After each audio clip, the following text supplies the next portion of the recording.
Should just be like, we're the team working with. Turn your camera off What is home? for this. And here. Now join, get that phone on the Zoom call too. Here's the rest of our team. Like, it should be really short. Yeah, we don't need to introduce ourselves. Okay. He's like, not the full team either, so. No introducing? Okay. Yeah. Just be like, we'll be Yeah. founders, leads, and here are the rest. And you don't get to add on stuff. Just be like, we're founders. Oh, start. You have to allow sharing on this. Okay. Wait, give us 1 minute. Sorry, guys. There. Wait, are they coming or no? Maybe. Okay, if they come, then I'll say thank you. Or live streaming, or it's just like. Mine's not full charge, otherwise I would.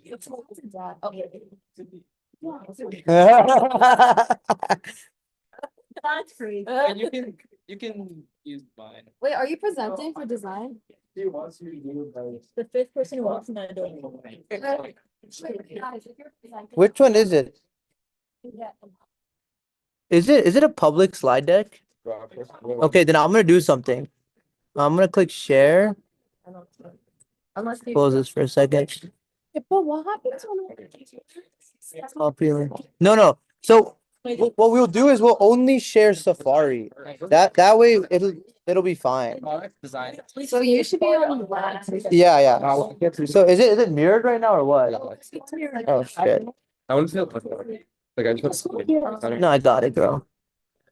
Do we need a dedicated Twitter? we can switch, right? You send it. Yeah, that extended it. Oh, I can. Come on, As guys. long as I can see the screen. Yeah, you can just glance back. Oh, but what? Look at the slide. I mean, yeah. Okay. I mean, No, I'm not sharing Safari yet. it's all like go around. Share. He's down on the left, and then everyone else scoot down. Oh, I can share desktop too. Oh, I can share Safari. I'll just share. Oh, yeah. I'll just share only Safari. Okay, wait. Check on. Okay, now everyone scoot down. Okay. Just. There we go. Yeah. Done. And then we can move this way and this way go. Okay. So, Wait, can we? Yeah. Run it. no. Hold on. Wait, Monday.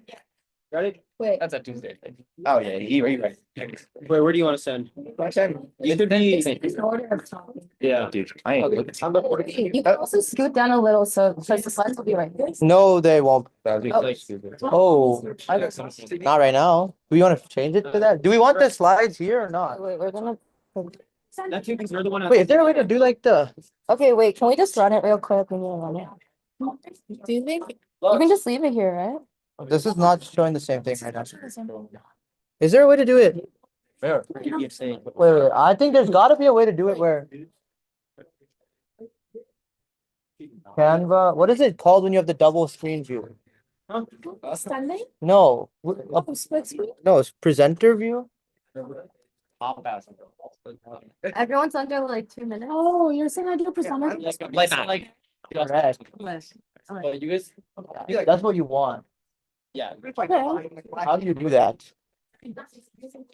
Just because the demo is like making free food demo, and that's go back. I don't. What is that? Like, oh, you're gonna have to sign in. Wait, you're gonna have to sign in. Dude. Oh, it's right there. Oh, we got it. Are you making this? No, it's Look at this, huh? Oh, the mirror is. It's all gonna be gone. Let's see what it does. I pressed mine. I say like, oh, spit it out too far. It's like, oh, condition. This is, we should have done this. Wait, if this shit doesn't Allow. about to start. Got it. Okay. So what we got to do is move this here, close this, You know what you're gonna say? enter full screen mode, done, and then share only desktop two, done. But then if you switch a slide here, can you check? Yes. Switch a slide? It should. Switch it. Okay, cool. Wait, so I'll put my script here then? Yeah. You add your script here. Okay, ready? Okay, you guys got it here. So you guys, this is your little view. So You can even put this in full screen. It might be a little easier. Yeah. Yeah. Okay, wait, why not and as y'all talk, this. wait, can we not click the first one? Should we not? I think because of the notes page. Oh, for City, okay. Wait. Okay. Okay, ready? Wait, do I have to still do this, right? Yes. Okay. Just speak down as after you talk with me. Okay. Okay, 3, 2, Okay. 1. Good evening, everyone. Thank you all for coming. HomeKind is a project that we've been working on this semester, and they are a virtual home staging platform where users can upload a photo of one of their rooms and can select from a pre-made collection of furniture pieces and reimagine their homes. These are the founders of HomeKind, and these are our leads, and this is our team of members. So first, we made sure to analyze the market in terms of virtual home staging platforms, and we found that HomeKind is the only company that provides a truly consumer-facing user experience, is very flexible in terms of the brands that it offers, and has built-in shopping links for those items, and also has the most aesthetic rendering process than the competitors. And we wanted to gain a little bit more in-depth analysis about the entire HomeKind user process. So we made sure to pursue 30-minute qualitative in-depth interviews with 5 existing users of HomeKind. And we also introduced 7 users to the platform and walked them through the app to discover their feedback and unmet user needs. So we discovered that HomeKind users were extremely satisfied in terms of their final rendered result. They found purchase links to be very helpful, and they really enjoyed the pre-made collections and styles. But however, we did discover a feedback that was common in between all 12 of our participants, and that was that they really wish that they could have a community to draw inspiration from, and they also wish that they could more easily access the furniture piece links to purchase them for their own use. So the first feature that we propose is a community hub where users can post the rendered designs that they have done, and the picture here has a community started design challenge where users can upload pictures and other users can upload comments, likes, to upvote certain designs and to ultimately lead users to gain inspiration from these designs and use HomeKind more themselves. And our next feature is a shop this style hover button where users can simply hover their button over the furniture piece that they're interested in, and it provides them a detailed list of information, including a link where they can go directly to the supplier of the furniture and purchase it from there. Now I'll be handing it off to. Sorry. Keep going, keep going, keep going. Akash for design. When you start, be like, oh, so this is what the product team did. Okay. Okay. Alright, so as product mentioned, there were some key insights from users that we collected that design wanted to piggyback off, including iteration on the design studio platform, user research, and improving interactions with customers, and also a high fidelity desktop rendering. And so going forward, things that we got feedback not only from users, but also the founders, including product details and more nuanced, but also easy to understand options within Design Studio, and also some nice to haves, including newer features, like they mentioned with the Community Hub. And then going forward, there's 3 core tenets that we want to tackle. The community page, as product had mentioned, the shopping experience, and also viewable real estate and connected links and platforms as such. And so here is a quick demo of some of the high fidelity mockups we had for the landing page and quick cards and collections for real estate, but also collections including furniture and interior decor items. This was our take at redesigning the desktop version of Design Studio. So as you can see, everything is more organized now, and there's cards that you can easily access, and also an inventory, and also an easier to navigate editing platform. And then I'll hand it off to Tech to discuss Okay, technical integrations. I would say for this slide, since Yeah. product already talks about these two, maybe like dive a little more. Hey, into wait, real hold on. estate. We also had another slide. They just completely delete that. Maybe hidden. What slide? The community hub, because we talked about so much about the community hub, but they didn't even show it. So Gary. They're missing a slide apparently. Design. Community hub. Oh, wait, you're on one of them? Two of them were. Oh, so Okay. it's hidden, it's. I mean, the main reason is because that we harped on community hub so much, and I feel like if you don't show that, it's kind of Okay, disconnected. we can add it after. Can you add that? Then? Okay, so you were 1 minute 27 seconds with that, and you were 1 minute 52. Okay.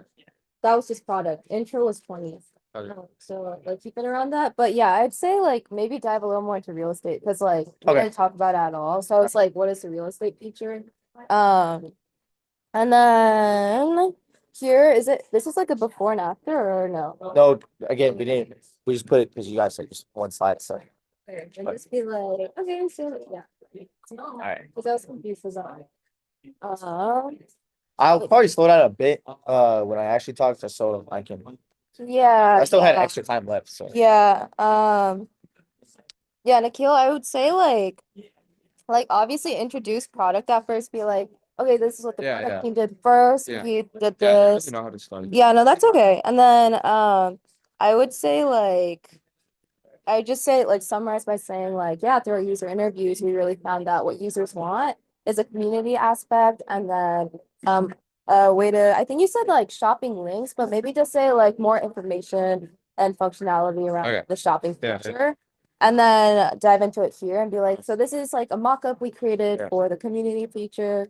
The goal is to increase engagement and stuff like that. Just like really harping on the goals. Are But these otherwise, considered that's good. wireframes? Yeah, but you Okay, can also just- say mock-up or. I'll say wireframe. Stop. Okay, okay. Absolutely.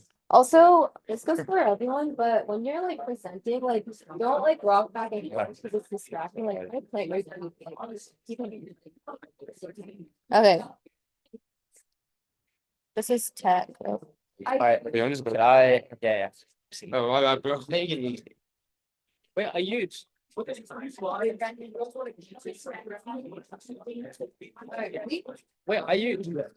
Yeah, you're gonna. He's lying. All he's saying is like here's tech. Then Is that what it's saying? wait, are you? All you're saying is like like this is tech, right? This semester, the tech team worked on creating advanced AI ML model. Ready? 3. This semester, the tech team focused on creating advanced AI ML models and doing DevOps work. Yeah, so our main goal for tech was to kind of find the best place to best coordinates for a given piece of furniture. And so we kind of split that problem into 2 parts. The first part was to generate the coordinates for furnished rooms already, and then use those coordinates to generate and train a model in order to generate predictions of where to best place a piece of furniture.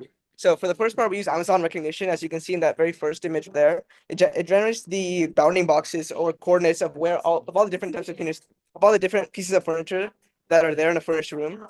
And from that, we use those coordinates and put them into a model here that's demonstrated by those blue boxes. And that model is there then used to generate predictions of where you would best place a piece of furniture. So in this example, in these 2 images, we tried with a couch. So the green boxes show where our model would best predict a couch, and the red image is the exact coordinates of that couch in the actual image.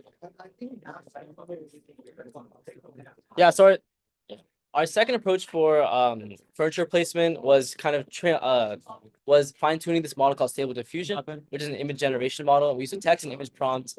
And what we did to kind of really enhance this generation was use binary masks and line maps to really retain the structure of the room, but also kind of get furniture generated in the place that it needed to go. So that's how we kind of got that context-based furniture placement.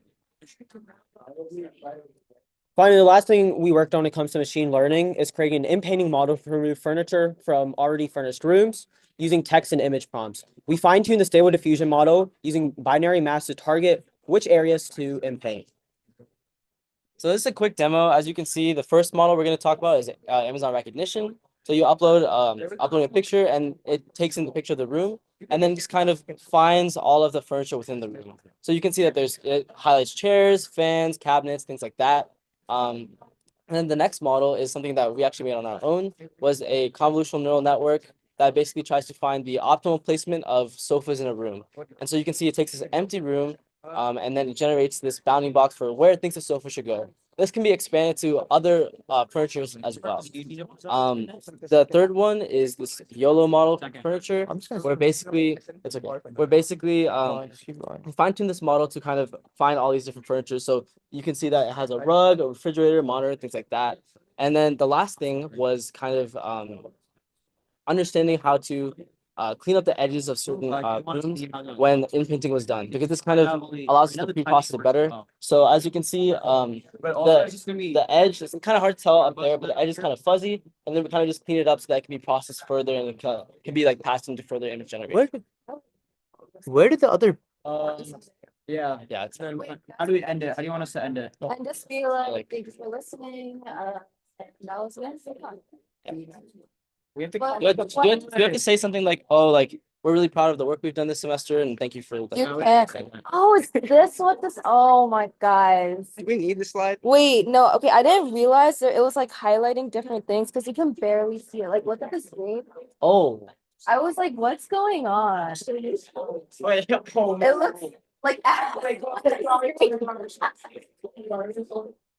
We don't really need this slide. Delta A little bit over, right? 4 minutes 20 seconds. Yeah. The demo itself is like amazing, but I don't know if we can show you that. That's okay. Can we run the demo to 2x? Oh, Maybe it's just not enough time. Just 4 models. It's like barely enough time for me to like talk on this.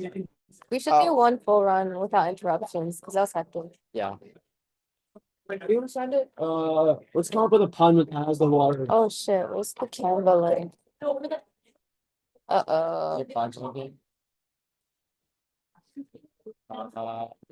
Homies. Thanks for listening, homies. Wait, can we? Yeah. Oh, really? Yeah. We're going to. Sweet. I like that.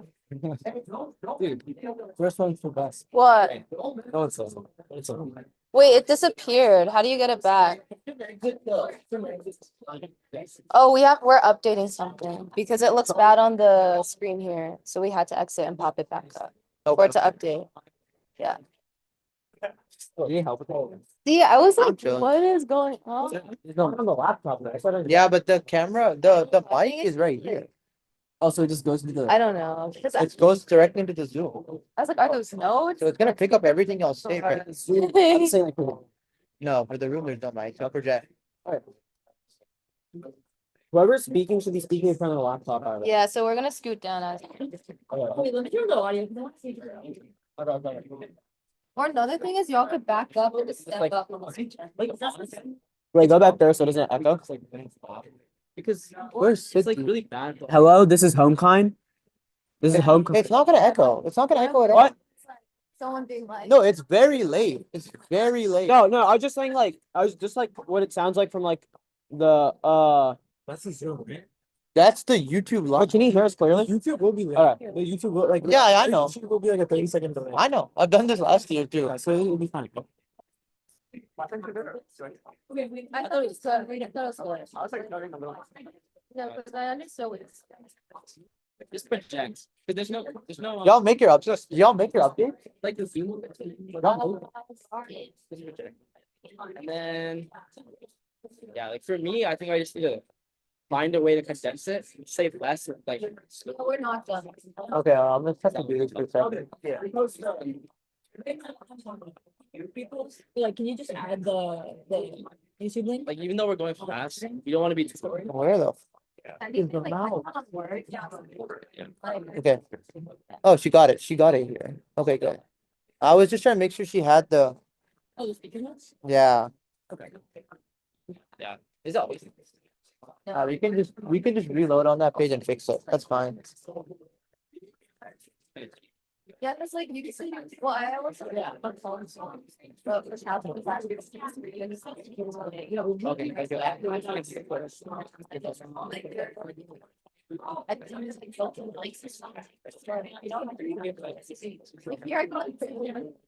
Yeah.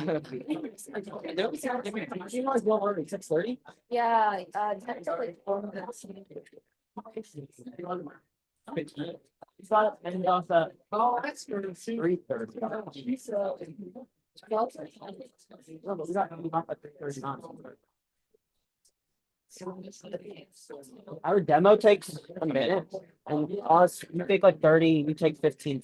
Yeah. I just think we need to run it again. But he said that Stockstick was gonna split with minute. Is that true? Just do it. It's also way too sleep like right now. Unless he wants to present my search, I know. Yeah, if you want to do that. But I don't know if that's like kind of a last. Like, you have It's to a last know what to quick, say. yeah, but yeah, I'll just see that. He's on his way though, right? Hopefully. He said he'll be here in like 5 minutes. 5 to 10 minutes. Okay. Good. When do we start? Like the presentation. So, like, when does the panel start? It's supposed to be 6. Right? 6. 6:09. Should we? I was gonna say we should get down and practice.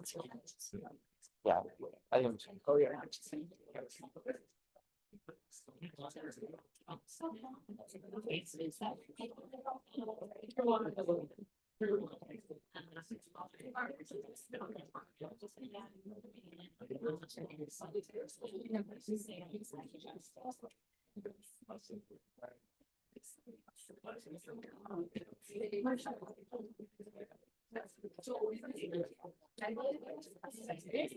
Yeah, that's not very.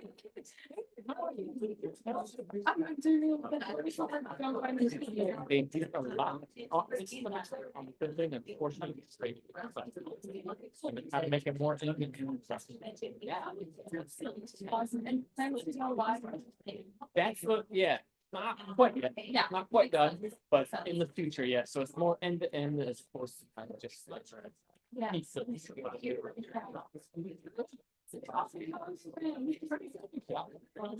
Which one did you work on? I wasn't like like virtually staging. Oh, that's becoming a big part of the market. Oh, yeah, no, it was very cool. So we, for design, Yep. like, updating the desktop was nice. Check this, it would recraft. Projects, doing interviews, and party setting, some of that. It's fun. No. Yeah, and they-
Oh, we got this? Well, you added the script, right? Yeah, I did put the script there, so whatever. Wait, look there.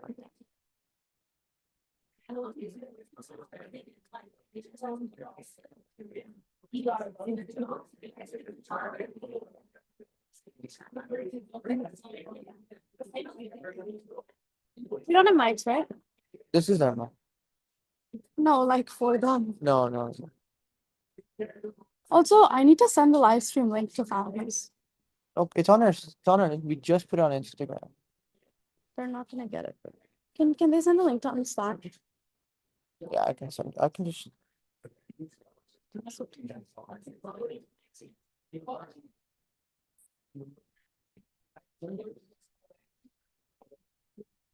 Oh, let me ask Andrew to try to come up.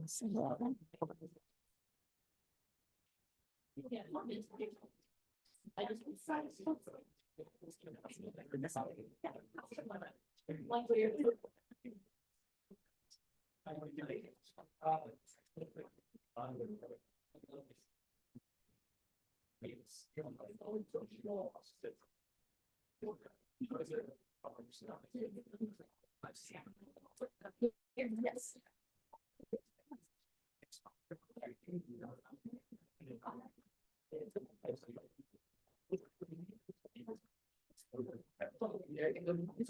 You a panelist? Yeah. I'm Tisha. Nice to John meet you. William, nice to meet you. Drew. Nice to We're meet the you. well water finders. Well, water, what's that?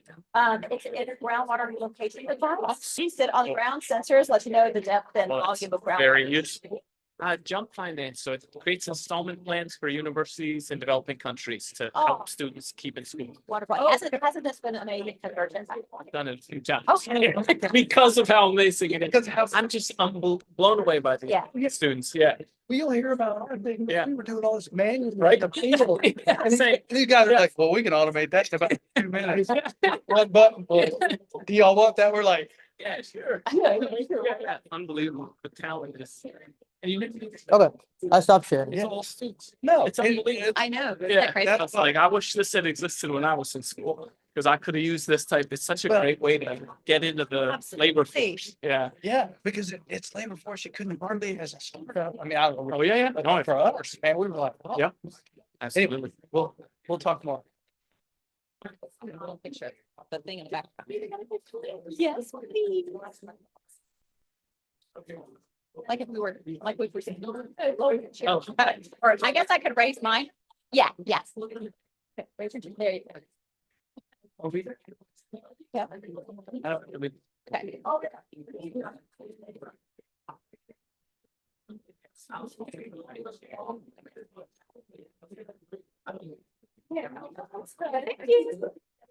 Thank you. oh, yeah. Looks nice. This is cool that you did the panels. Good idea. I think it's like fun. Yeah. Yeah, I think so. Yeah, I think we'll get started. We'll get started in like 5 minutes. 6:20. Yeah. Okay, guys, we're gonna get started in like 5 minutes. So you can start settling down.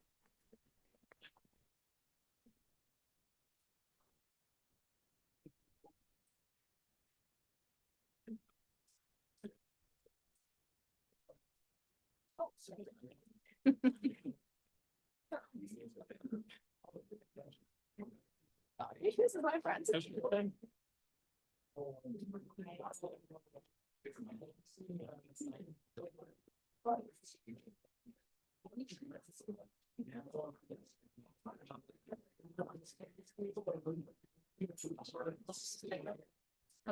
Oh, she's gonna take that back.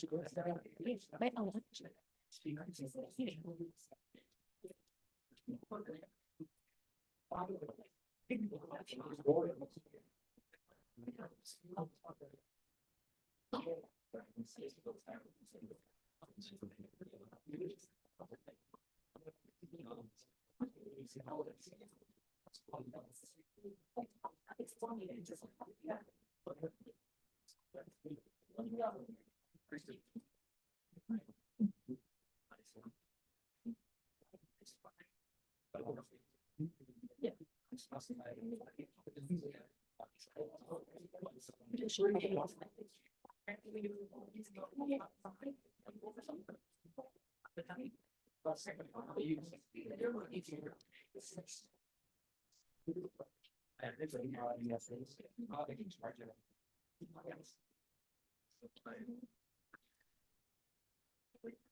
You know, we're gonna be at that.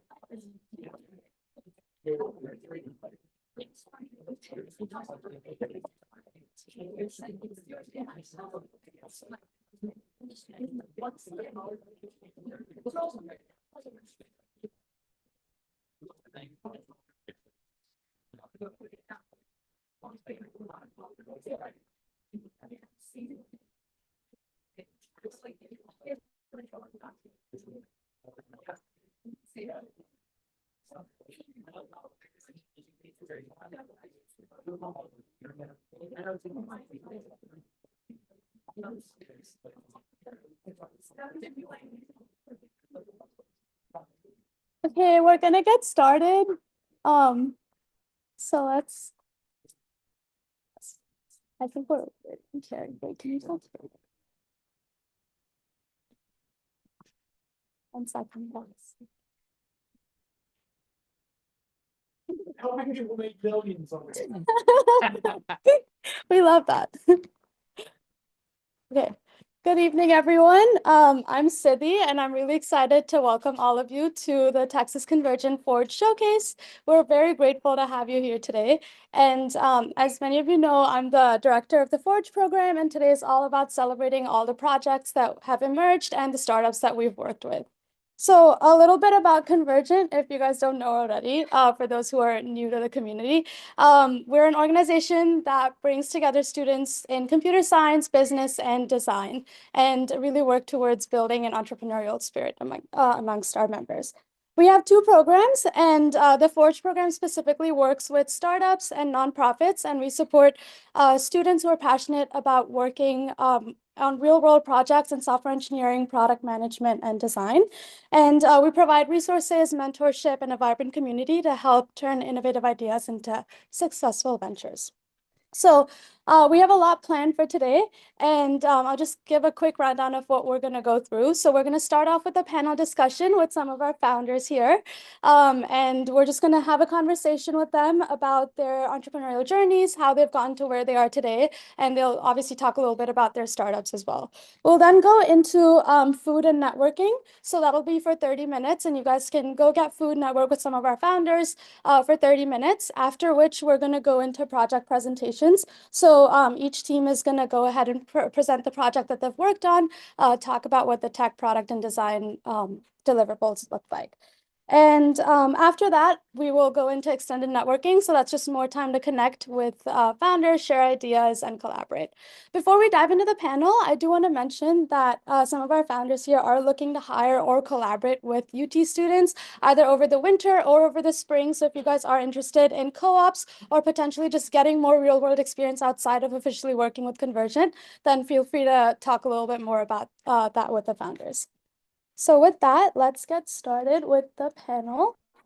And just starting off, if all of y'all can go through and just introduce yourselves, talk a little bit about the startup, and that would be great. So Carrie, we can start with you. Yes, that's good. Thank you for your attention.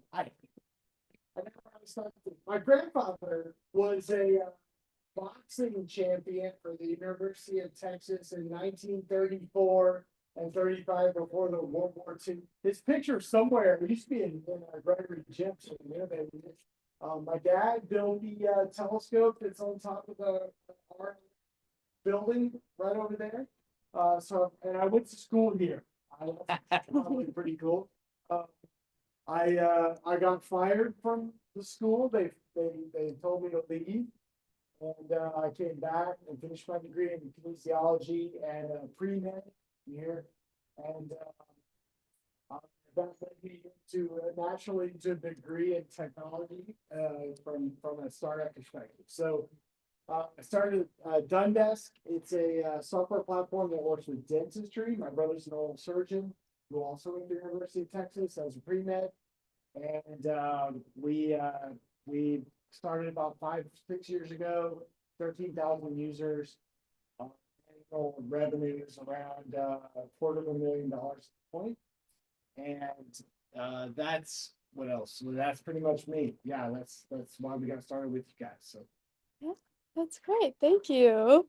John, you can Sure. go next. Yeah, good to see everyone. I think I know a lot of you because this is not my first Convergent. It's my third semester because I love working with this organization. My name's John William Meyer. I founded Jump Finance. I also UT. I did my graduate degree in economics here, so I love UT. A lot of pride.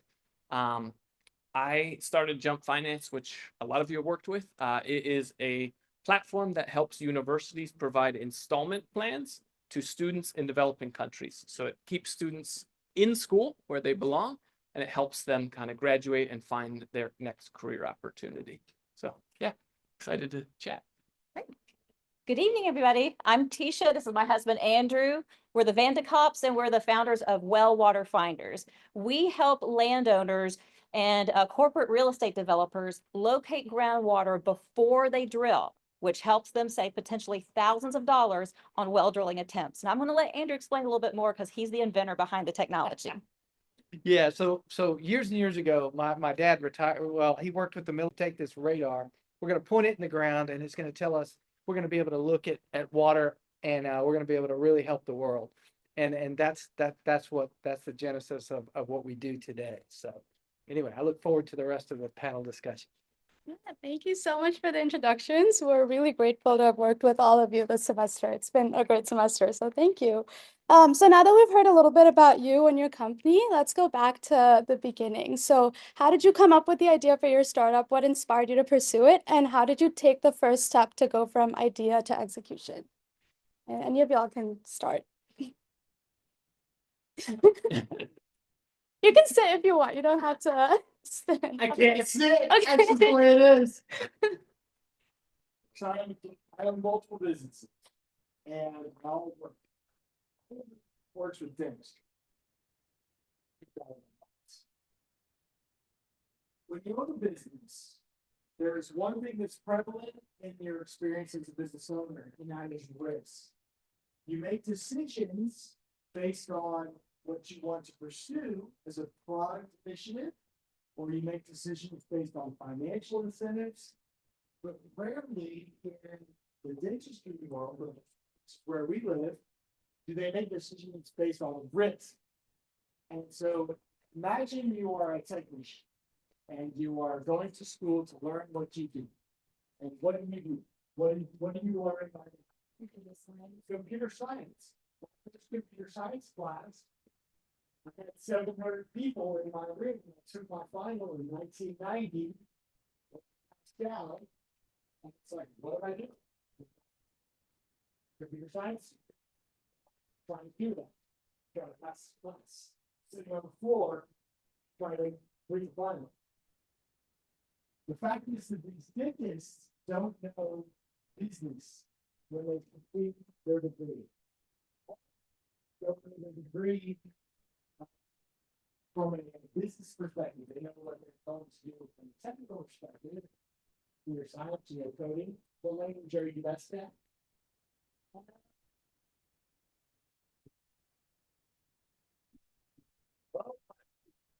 Well, the fact is that to leverage your expertise in Python, you need to know business, because that is how you distribute expertise in the world. For dentists, for their industry, they don't really understand business from its perspective. So from a product angle, you want to develop a product that allows them to understand how the business aspect of their world impacts the delivery of their expertise. In a software angle, from what Dundas says, the issue becomes like, how do we put that in the hands of the doctors and their teams? What happens is when you go to the dentist, who do you interface with the most? When you go to the dentist, who do you interact with the most? Yell it out. I want to hear it. Yell it out. Come on. Assistance. Have you ever what's your name? What? Yell it.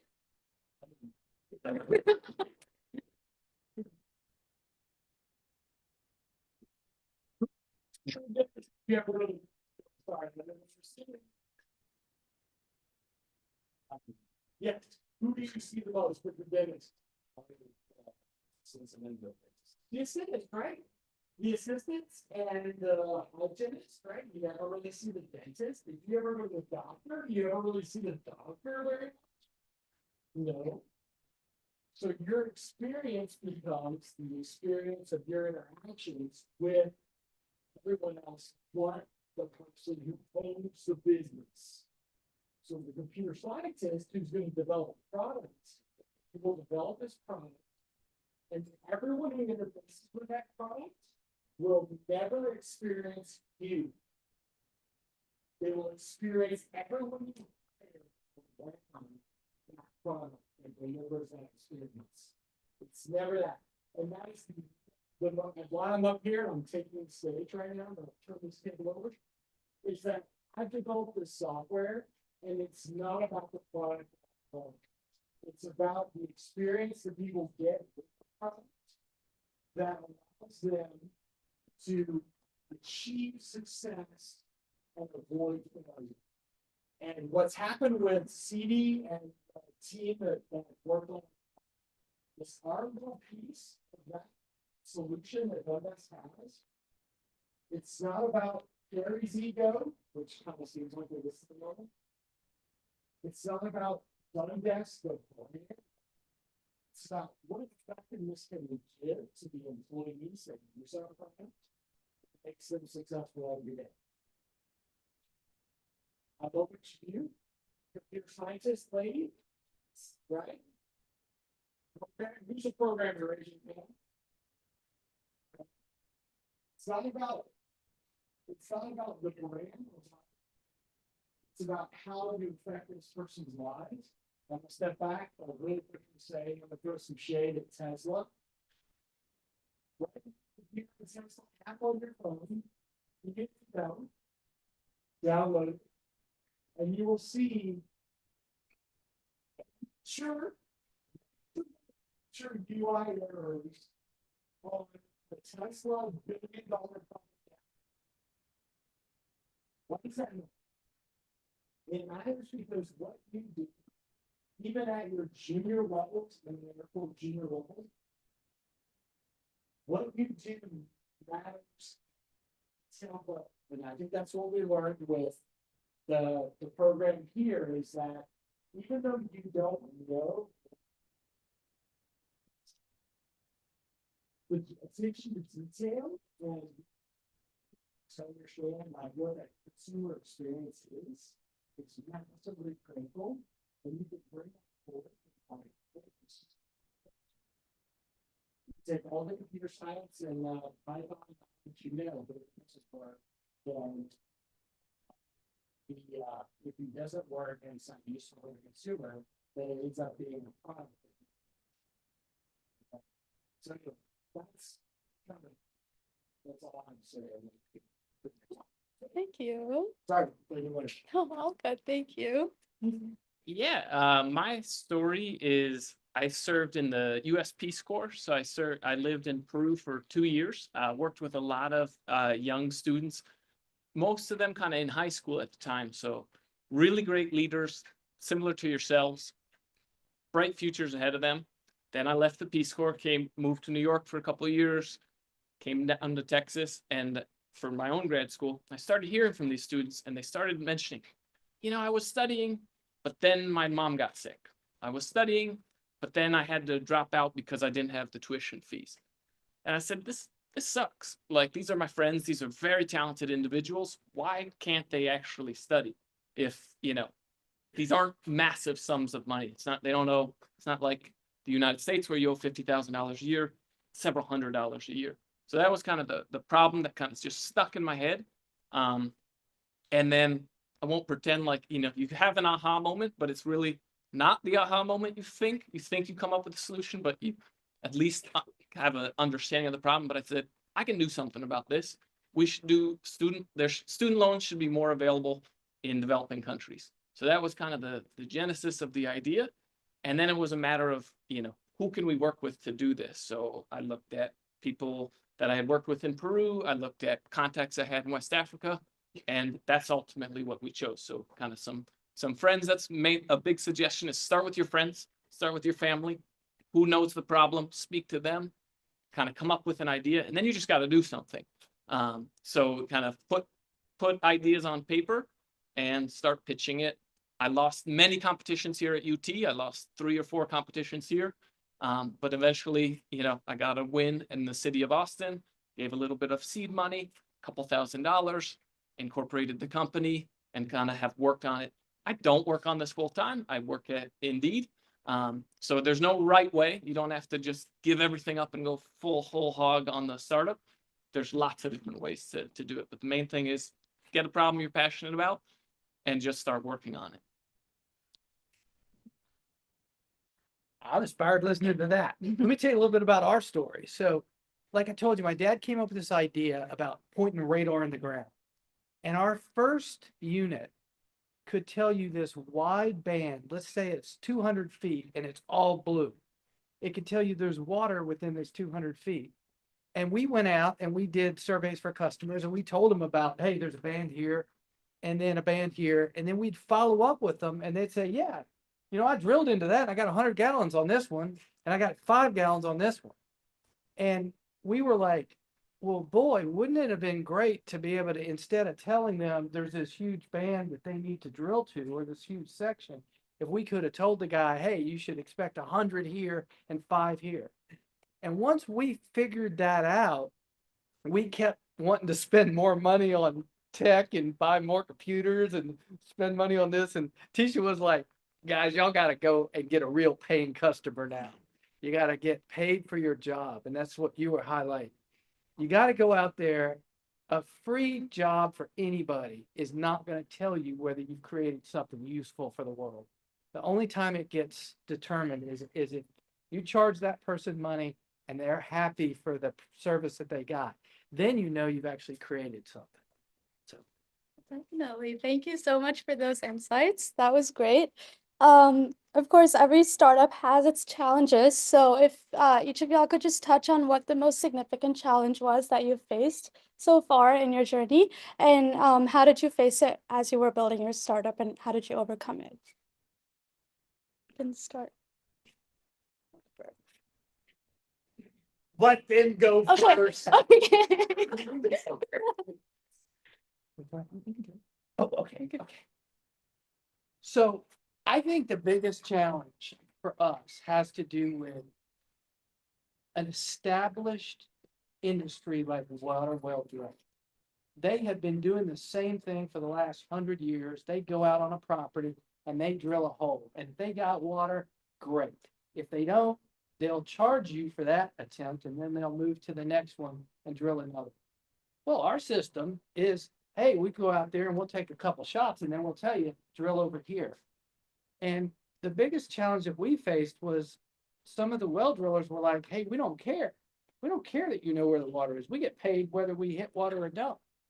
So that was the biggest thing to overcome. And interesting enough, as time goes on, they're actually some of the most active customers when they have challenges to call us to do jobs now. But they weren't at first. Yeah, I think probably the biggest challenge is that, like you said, the first customer is you have nothing until you have a customer that will give this a shot. So kind of figuring out how do you build trust enough, and if it's a B2B product, you have to sell a business. So we had to sell universities. So kind of really getting creative on at what point do we approach this university? When do we have enough of a product that we can put it in front of them? And you don't want to develop your whole product before you put it in front of a customer. There's lots of books that will tell you that, but it's the key learning is, you want to build something minimal that you can put in front of people to understand and refine it before you build something. So that was probably our biggest challenge. So to overcome it, we partnered with the right people. So we had someone that had worked previously at the University of the Gambia. So it wasn't, we weren't going in cold call, which sometimes you have to do, and you have to kind of build up the courage to do that. But you definitely want to, use your network, use your LinkedIn, use, you know, your contacts to kind of get yourself into a position where you have a chance.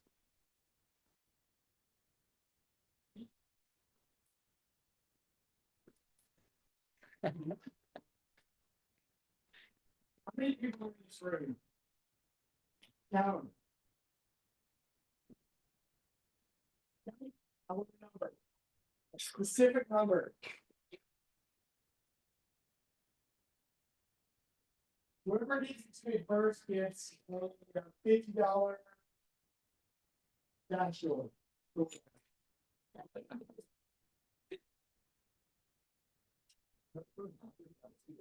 up?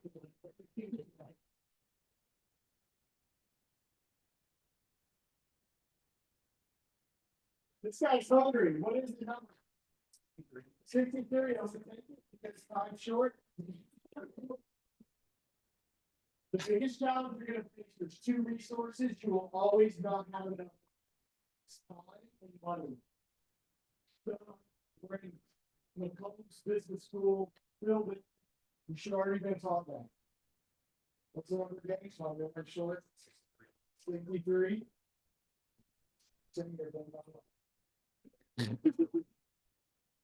63 people in this room can make a $1 billion company right. You just have to organize time and money. And the issue I've always faced in all of my businesses that I've owned, this is the fifth business I've owned, is always trying to time and watching money. You have enough resources in this room to make the next $1 billion company. Legit. Because you know how I know there's that much money laying around? How much money? What's that? Oh, I know there's that much money laying around. You could in this room make $1 billion from all the efforts of 63 people in this room. How do I know? There's a guy who plays baseball who just signed a $763 million 15-year contract to play baseball for the New York Mets. He does this for $700 million. It is ridiculous how much money is available out there. It's waiting for you to get out there and pick it up. But what makes it happen is all of your efforts combined in uniqueness, playing games. Games, but you're like studying games. It's like my memory works a little bit. That is the challenge that faces the business owner. Is I went out and I didn't think there was enough people who understood what it was about, what the goal was about. Suffered for it. So I just sold my business. I worked for 15 years. I drove 250,000 miles and 2,000 customers. I sold it for $1.3 million. The government takes 20% of that as capital gains tax. They took $195,000 right off top for doing nothing. And wow, more like bigger. How I leverage the power. Inside this room, if I just said, hey, y'all can't leave until we build a business together.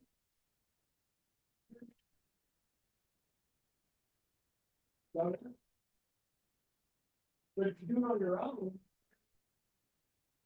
yeah, well, that's the challenge. That's the sort of that I face. I absolutely encourage you. Partner up, work together, develop strategies that will actually succeed. And the hoping is that y'all are all good. Y'all need lots of money to like investor money to play them. Somebody in your thoughts. You all need investor money to make big money. Y'all do not need Y Combinator. Y'all don't need we're part of it. Y'all don't need any of that. Don't need each other. That's what's gonna make you guys grow really fast. It's gonna make you need products that you market need and make millions of dollars. Don't need each other. Okay? That was my mistake. Treat to my seat. Thank you. That was very inspirational. All of those responses were, I was definitely very inspired by that. And so I know we have a spread of like, some founders who work full-time, some who work part-time on the startup. So can y'all just talk a little bit about, how do you maintain a balance between work and personal life as a startup founder and just find time to do everything you do already? Well, we're fortunate because we're married and we've been entrepreneurs since we met. We met in a speech class at LSU. And at that time, Andrew was doodling his very first invention that would become a US patent. And so for us, work-life balance it's all encompassing and we enjoy it. So I think you have to find something that you're passionate about. And then it's not so hard or difficult to have the work-life balance. As we grew, we ended up having, children who are grown now, and one's a WT grad, by the way. You make time for the kids and for going to the soccer games and being a tooth in the school play and all that kind of thing. So you make time for your family and really things that are important, and then the rest will work itself out, especially if you're passionate about the topic. Mm-hmm. John, you're part-time. Yeah, I've always been part-time. So dream is to go full-time at some point, but it just kind of hasn't quite made sense yet. And I think that's like a key lesson is you can do a lot with 5 or 10 hours in a week if you're really efficient with that time and those resources. And then you can get creative and find amazing organizations like Convergent, and you can, leverage, now I have 15 of the brightest people at UT working on this. So you can get really creative is one piece of advice I'd give. But I think making sure that you have your priorities in life sorted, I think the pressure for a young college grad is to go out, I need to work 80, 90, 100 hours a week. Make sure that you're healthy. Without that, you can't do anything. And make sure that you have your priorities and your family and your friends are important to you. You make time for them because that's what's there in the end. Your money, you don't get buried with your money. So, yep. Yeah. Do you have anything to add, Carrie? No? No. Are you sure? Yes. Okay, sounds good. Oh, don't work on shit. Work on stuff that's valuable. Because that's you. At the end of the day, that's you. At the end of the day, you're gonna be like, wow, I made a better oil drilling product. No. I made someone's life better. Yeah. That's what you want. Yeah. And with that, we'll go a little bit into just I know you guys have given a lot of advice so far to all of our members, but anything else that you guys want to add? We do have a lot of aspiring entrepreneurs in the room. So if you guys have any advice for them, especially considering the fact that they're college students, if you guys want to, add on to what you've already said. Mm-hmm. Yeah. You had a good observation about going to a job. Oh, yeah. So, and this is advice I've given plenty of young people over the years. But if you want to go out and be an entrepreneur, I would advise you to go and get a job in that field for like 5 years. Because what will happen there is you'll go into that field and they will literally pay you to learn. It will allow you to build a network in that field. And it will also allow you to generate some income and save some money. Because being an entrepreneur is great, but there's a lot of financial ups and downs. And if you have a good network and you have some money in the bank before you really start, your chances of being successful are so much better. Yeah. Thank you. Yeah, I think one is don't be afraid to ask for something from someone. I think that's really key. Like if it's someone you want to meet on LinkedIn, write them a message. Like most people will respond to you. it's not a big business, but people will reach out. I'll respond to most people. Generally, people want to help each other, and I think that's, don't be afraid to ask, because if the idea stays in your head, that's where it goes. So just put it out in the world, and usually people want to help you. Dude, that's like the best advice. I mean, when I was in school here, you couldn't get access to anybody. I remember when the first email came through, when we were dealing with email, the first email, it was porn. Like that was the first email. I remember specifically. I'm like, whoa, wait a minute. What is this? No, it's this way you send messages. It was porn. I was like, what? Now you can get access to anybody. Like literally at any level. It's crazy how cool that is. But if I was going to start a business, another one, I'd start it and not live with trying to wait till I felt like I learned enough to where I wanted to be comfortable doing it. Because entrepreneurship is never comfortable. 100% of it is struggle. That's where the risk versus the reward equation comes from. What do you want to do? Yes, ma'am. Glasses. What? US design. Design.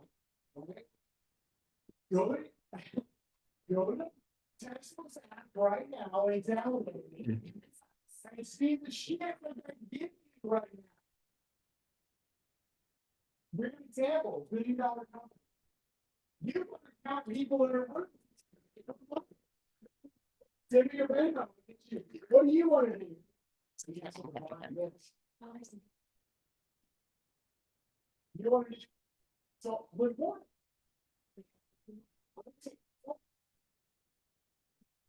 Okay. 3 years. 3 years. No, like this isn't Watson. This is one. He wants to make $1 million in 3 years. I keep telling you, 63 people in this country, you develop a product right now, like literally right now, that helps healthcare providers protect and deal against cybersecurity threats to their practices. You will make collectively $1 billion in 5 years. That's just not a trade number. Because I know that 95% of all healthcare providers facing 1,400 cybersecurity threats every single week to their practices. How much does it cost? $1 for a patient record when navigating data breach. Your local business has about 5,000 records on their computers, on their servers. So we're talking $1 million. How many dental practices are there in the US? 200,000. How many hospitals are out there? So if you want to be a consultant, right, that deals with IT, develop a product that deals with cybersecurity threats right now. What these practices and all of them, stream will be millions. Because the people that do it now suck, and use a technical term, use that to get you off your butts to realize there is no fair entry. All of y'all are sitting here thinking, well, I have to learn this and all that. No. Because we're saying, raise your hand, stand up.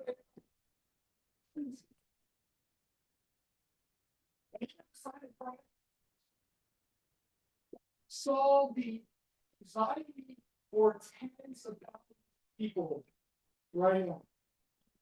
She can design a product for you that will solve this IT cybersecurity issue.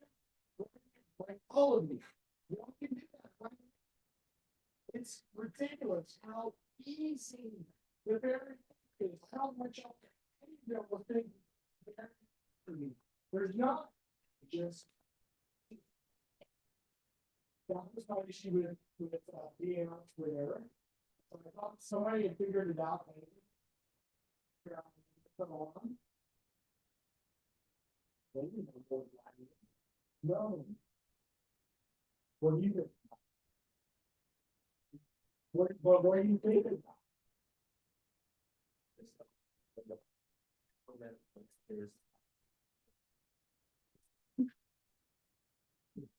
You grab me and you go, hey,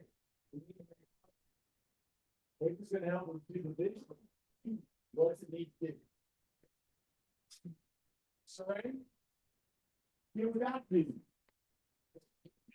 What are you gonna?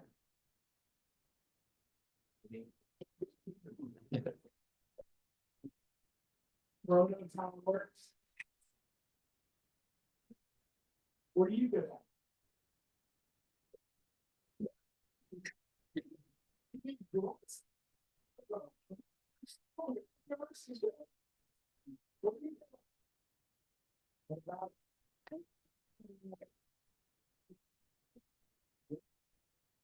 It's in UX. What's your name? It's in UX. It's gamification and make people forget. What are you doing? This is where this will start. What are you good at? Design. Oh, we already told you. Sorry, I'm gonna walk down the side.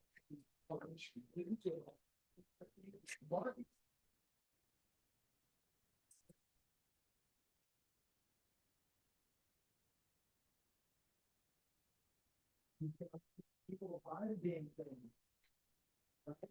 You gotta build it. There's not gonna buy it, and guess what? No one knows about it. But they didn't throw it. Yeah. Assumption. Yes, you come up right your ball. Your police. What the shit? What do you do?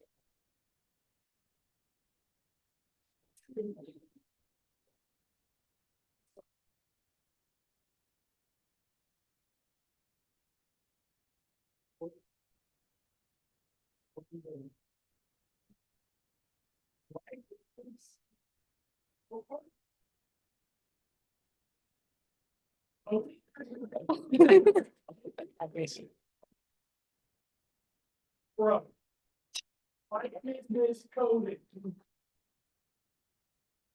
What are you gonna ask? Bro.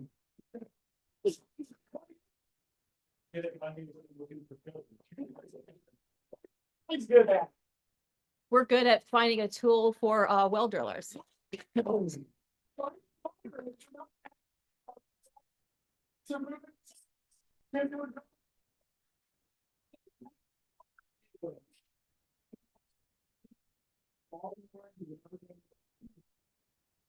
are you good at?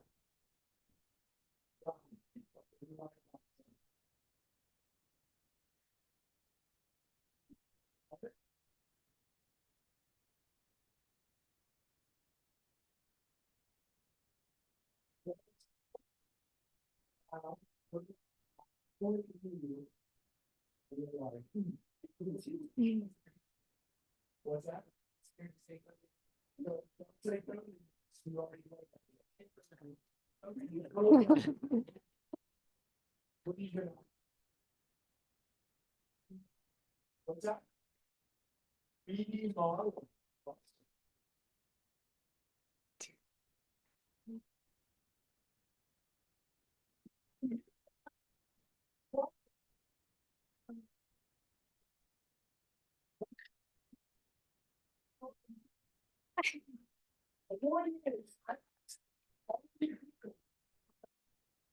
What you're good at? Coding is the common denominator. Marketing, design,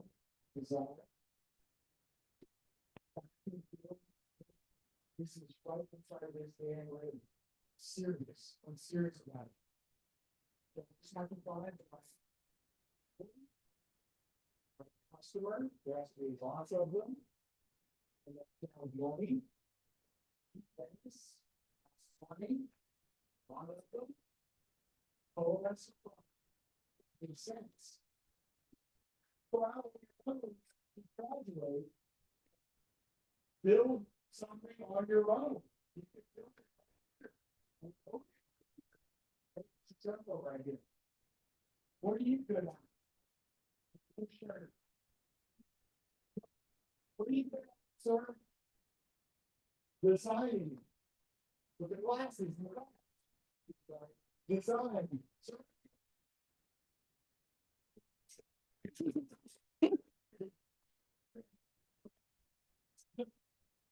Communication, marketing, business, it's all very important. Only taking the mind from it, of course. The point is that it's not for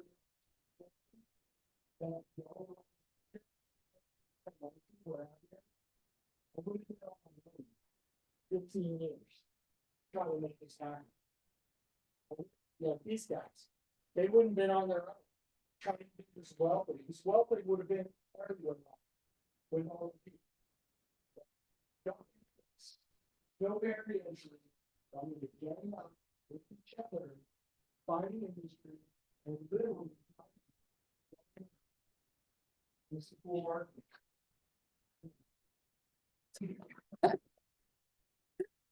Thank you. And Tisha, you said you wanted to add something? Yeah. No, Okay. Yeah. Okay. Okay, well, thank you so much. That concludes our panel. And we are gonna get started with food and networking. So we have Kaba Bobs outside. So y'all can all help yourselves to that and feel free to network with the founders as well to learn more about their startups. That was great. Thank you so much. Yeah.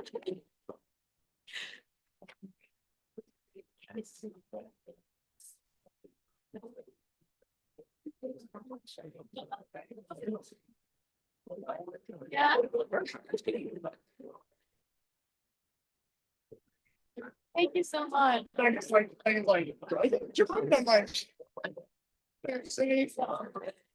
Join. Thank you so much. That was a great. That was a great answer. Thank you very. Oh.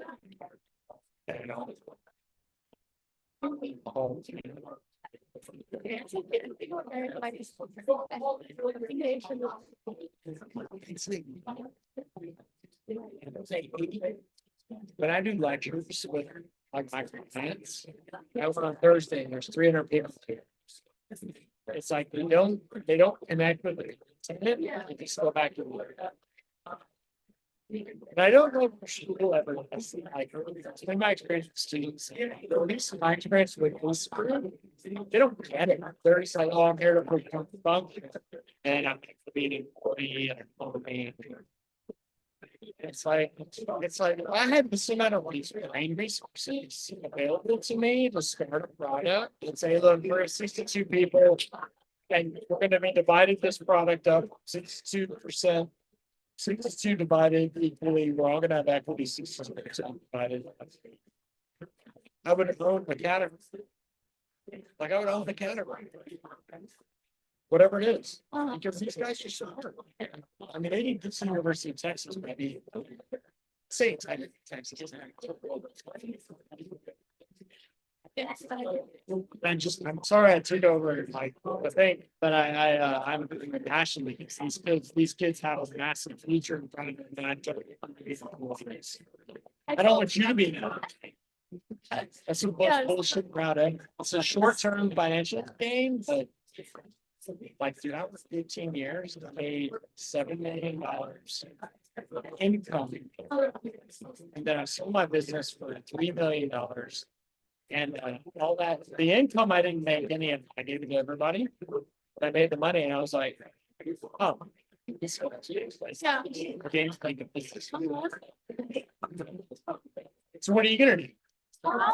Right now, the plan is after graduation. You'll be an employee. So I'm going. You'll be an employee.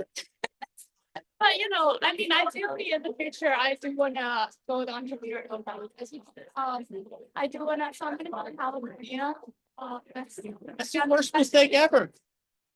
It's the worst mistake ever. You pay way more taxes. You should stay here in Texas. There's way too much jobs. so because it's also because like the Bay Area is there's a lot of like startup culture there. And I feel like it's that's what you're saying, you know, with I'm gonna disagree with you 1,000%. These motherfuckers in California only want to leverage you to make their millions. They will not work for you. And I've learned this because I applied to Y Combinator, I talked to them, yeah. and they were like, oh, we like your idea, we think it's valid, but you're too old. Because they wanted to take 30% of my company for $100,000 in some marketing and bullshit. And I was like, no, but I'm good. No, go for it. I already brought you. Are you serious?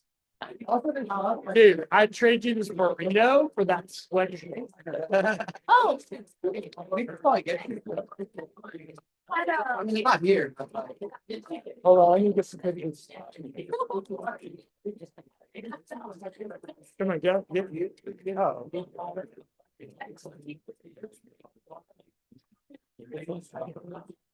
You're the president? I don't dress like them, do I? Dude, what makes a president? What makes a president? I don't know. What makes a president? What makes a president? I was gonna ask her, hey, what makes a president? What makes a president?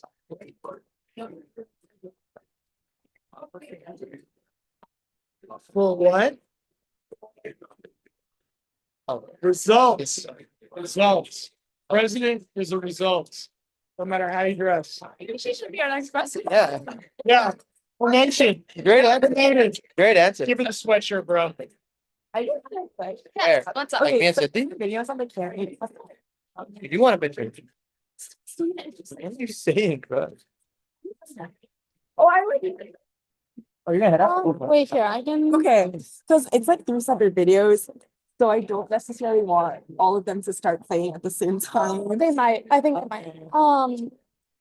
Will we have access To this? the computer like while they Yeah. I'm gonna be Okay. gone. I'm gonna go sit there. So Okay. y'all have access to computer. You can do whatever. Yeah, so you can play, pause the videos if you want to. You can just do that from here, I think. That should work, right? So how should we do this? It's okay then, because if they autoplay anyway, we can restart it. That's okay, because you can pause them. So if they all play at the same time, just pause them, and then there's like a bar that shows up at the bottom, so you can scroll. Yeah. Okay, yeah. I just Ah. wanted to ask. Oh yes, of course. Yeah, they remember. Yeah.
Wait, are you just for the We refresh.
Okay, we're gonna get started.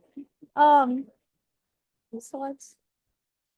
we hope you guys enjoyed the food. We do still have like a few leftovers, so if you guys want to get seconds, feel free to do that. So we're gonna start off with our presentations now, starting off with HomeKind. HomeKind's founders couldn't be here with us today, but the team will give an introduction about what HomeKind does and what their project was like. So we're just gonna go into presentations and then we'll do a short Q&A after each presentation. So yeah, let's get started. Yep. Good evening, everyone. Thank you for being here. So as City introduced, we are HomeKind. And HomeKind is essentially a virtual furniture staging platform where users can upload a picture of an empty room and they can drag and drop for pieces of furniture from pre-made collections so they could completely reimagine their space. And these are the founders of HomeKind. These are our wonderful leads, and these are our members. So I'm going to start by introducing the work that we've done on the product side. We thought it was really important to analyze the overall market of the virtual furniture home staging industry. And we sought out a few competitors. Obviously, you see some big names like IKEA and Wayfair here that really have those large networks. But we found that HomeKind was the only app that was able to differentiate itself with a consumer-facing user experience, was very flexible in terms of the brands that it offered, and provided links for those furniture pieces as well, and also provided a professional rendering process that other services lacked. Now, we wanted to gain a more in-depth analysis and understanding of what the user needs were, and we wanted to gather feedback. So we decided to pursue 30-minute interviews where we walked users through the entire process while interacting with as many features as possible. And we did this with 5 existing HomeKind users, and we onboarded and introduced 7 new users to HomeKind as well. And we learned that an overwhelming large majority loved the final rendering result. They found purchase links helpful, and they really enjoyed the pre-made collections and styles that HomeKind already offered. But we did receive some feedback on what could be improved, and people really wish that they could have a community where they could get inspiration from other designs that were built on the platform. And they also wish that they could more easily see details and information about the furniture pieces that they are dragging and dropping onto their home space. So we decided to create wireframes for 2 features. Our first wireframe is for the community hub. This would allow users to post their final rendered designs of their space with the obvious like and comment features so that users can gain inspiration from other HomeKind users. And secondly, we decided to integrate a hover button where users can simply hover above the furniture piece that they want more information or details on, and they could receive the link and this entire bubble at their fingertips, essentially. Now I'll be handing it off to Akash to talk about design. All right, so like product mentioned, we wanted to tackle a few things that we received feedback from within user testing and just individual critique of existing designs and platforms. So first off, design studio feedback on the actual editing software and portion of the application. User research, again, tying back to actual consumers and customers. And then finally, turning that out into a high fidelity desktop design. And so here's some stuff, mainly insight from the founders, including must-haves, such as product details, functional links like product mention, and making sure that everything runs in sync and pretty smooth. And then also some optional and new features like the community hub and hover features as well, and then tinkering on existing bugs and errors. So there's 3 core tenets that we wanted to tackle within this redesign process, including a community spot or a hub, a shopping experience, a modified shopping experience per se, and then also a more smooth and easier understanding real estate experience. And so with community accessing or having the access to other community members in the virtual interior design rendering space, shopping, being able to get to links as fast as possible and as smoothly as possible, and then also real estate, what's available on the market and how things can be interacted with. And so here's a quick demo of some of our high fidelity renderings for the desktop application. And this is on a prototype for, again, MacBook. And it shows our homepage and how things look now, including the filter and sort options for price ranges, location, inventory within furniture, for example. And then taking a bit deep, specifically Design Studio, like I mentioned, we reconfigured the whole interaction process, made it more confined in having an inventory and items in your collection, and then also making it a bit more smooth. Prior to this, a lot of the stuff was pretty rigid. It borrowed a lot of principles from old school design that was hard to navigate, to be honest. And then here are some more new designs that we created and also existing redesigns. Like I mentioned, the homepage and tiles for hover features, the editing and uploading aspects of the application. And then also here are new features such as the community hub, which borrowed a lot of inspiration from existing platforms and community spaces like Reddit and different forums like Quora and things of that nature. And now I'll pass it off to Tech to discuss what they've been working on. Yeah, so Tech worked on two primary things this semester. The first is AI, advanced AI ML models, as well as refactoring and streamlining the code base and doing other DevOps work. Yeah, so our main task for the machine learning side of it was to predict the best place to put a given piece of furniture. So we kind of split this task up into two parts. And the first part was to use Amazon Recognition, which is a software tool, to generate to generate the bounding boxes of all the pieces of furniture in a given room. So that's like the image you can see on the left here. And from there we used something else that Salty will talk about. Yeah, so once we had all the features extracted and prepared using Amazon Recognition, we then integrated a PyTorch CNN model, as you can see the model description over here. And essentially, we use this model to predict the optimal bounding box position of a couch in an empty room. And we can see some example predictions here. And on the left, I also have an example of recognition. And then on the right, we have some examples of some predictions that our PyTorch model used after applying the feature extraction step. And we can see a comparison between the expected and the model placement in red and green. And we'll go more into that later on. So the second aspect of furniture placement was kind of looking at Stable Diffusion, which is an image generation model. And so we would take a text and text prompt and an image and just try and condition that to generate furniture in this room. So we would use binary mask and line maps to kind of retain the room structure, as well as kind of figure out how to generate context-based furniture placement. Finally, the last challenge we tackled was removing furniture from a furnished room. We fine-tuned a Stable Diffusion model with over 2,000 data points, and we utilized binary masks to target the in-painting much better. So we have a quick demo for you guys. This first model is Amazon Recognition. Basically, what it's going to do is you upload an image, and it's going to find all the different furniture aspects in there. So you can see that it has like chairs, the ceiling fan, cabinets, things like that. So it kind of just finds it just for you right there. The next thing we have is a custom neural network that we made. This one is going to take an empty room and kind of show you the optimal place to put a sofa. And so it kind of creates like a bounding box where it thinks, you should place a sofa here. And we could extend that to different pieces of furniture for the rest of the room as well. The next part is we fine-tuned another model called YOLO, which kind of finds some more optimal placements. You can see there's a rug, a desk, lamp, things like that. That kind of makes it easy to see where everything should go. And the final thing is edge detection and kind of cleaning up the edges in a room for in-painting. So you can see that like in the top right, the edges, it's kind of hard to see from far, but the edges are kind of messy. And so we clean this up using Stable Diffusion, which allows us to kind of pre-process things better in our further in the model pipeline. So yeah, that's pretty much it. We really appreciate your time. We're really proud of the work we've done this semester. So thank you for your time.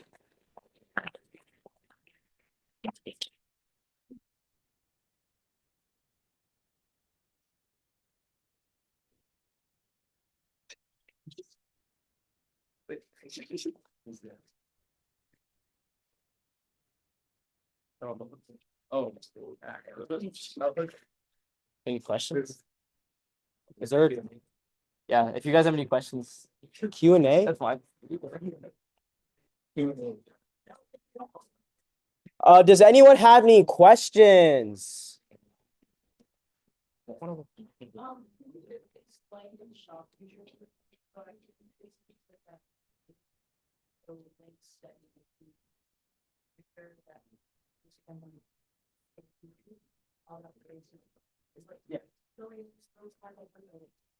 Yeah, so there's some on the renderings and wireframes earlier, but what we kind of talked with that inspired, well, some existing platforms will have items like furniture that you can view and add, say, on inside IKEA, for example, but there's no direct shopping. That makes it a very tedious process to go and find later to search. And so what Volkheim and our team wanted to improve in terms of customer experience is having that on the go and being able to add to cart instantly. And so, for example, you have a home that needs to take a photo, upload it to the rendering software, that our wonderful tech team has been working on. And have an inventory of, or a collection per se, of furniture items, lamps, sofas, whatever you want, right? And you can click it, click to add one to the existing rendered space, but then also to your target. And also there'll be different links to similar products that you can target from Wayfair, from IKEA, or whatever options are looking. That's a little bit insight into a little bit about that. Yes. In addition, previously in HomeKind, you would be able to click a certain furniture item. There'd be a separate dashboard that would open up and give you all this information. But we thought that it was really cluttered and it would really be a lot more intuitive if they could just hover over the item. And the item would essentially illuminate, and then there'd be like a transparent text box with all this information and all these buttons. So that's just on the design aspect. That's kind of where we took it. But I hope that answered all your questions. Yeah, thank you so much. Any more questions? Thank you. Thank you.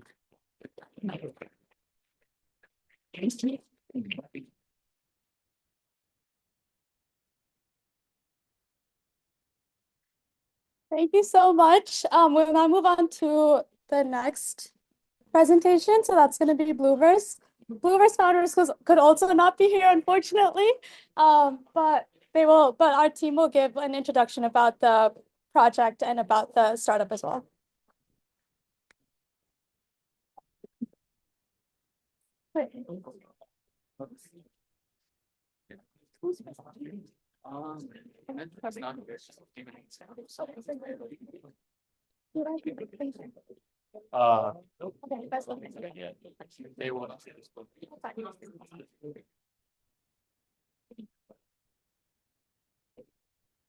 Why? Yes. My boy? Keep it up there. I will. Perfect. So, yeah. Are you ready for something? Did you read out? Oh, yeah. Whatever. It's fine. No, you should present. As long as like just don't make it like that. I'm sure like That's like it's one good. Yeah. Okay. Hey everyone, thanks for coming out today. My name's Ayush. My name is Harshit. And this is Blueverse. So basically what it is it's an app that's designed to connect university students with local businesses through finding deals. They're currently based in Lubbock and have attracted over $1 million in funding. So the current state of Blueverse is they're currently expanding to the Austin area. And what better place to come than Convergent, right? So they are currently partnered with businesses such as Dollar Slice Club, local markets, and they're live on the App Store right now. So any university student could come and download the application. And through Convergent, we've helped them streamline the redesign process and deal recommendation system. And now let's hand it off to members who have worked amazing long hours on this application.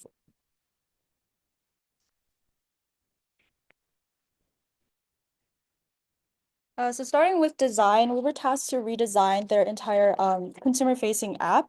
So to start that process, we evaluated the pros and cons of their original design and also conducted competitive analysis. And through these steps, we realized that Blueverse could benefit from a more intuitive and user-friendly design. So we started off with an affinity map, which basically had us brainstorm different pain points and experiences that we had with using different deal finding apps. And we condensed all of these findings into 2 different user personas that helped us just understand the target users that we were going for. And in planning our user flows, we just divided our main features into 3 main categories: low, medium, and high value prioritization. We focus mainly on medium and high value, which consists of features like onboarding or claiming a deal. And then we just crafted our user flows based on those features. And to start off, we generated these style sheets that helped guide us through our entire interface redesign. And so we wanted to keep that signature blue color that is unique to Blueverse, but we did decide to switch to a light mode version, and it just felt more welcoming and inviting to users. So here is our high fidelity for prototype. And so on the left is onboarding, where users can just log in or sign up, and they'll be led to a series of onboarding steps and like kind of more information about the app overall. And then we have our Discover feature, which consists of a map and list view. So in both views, users will be able to filter based off of these conditions, which will make the searching process much more efficient. And then they can also filter based off of location.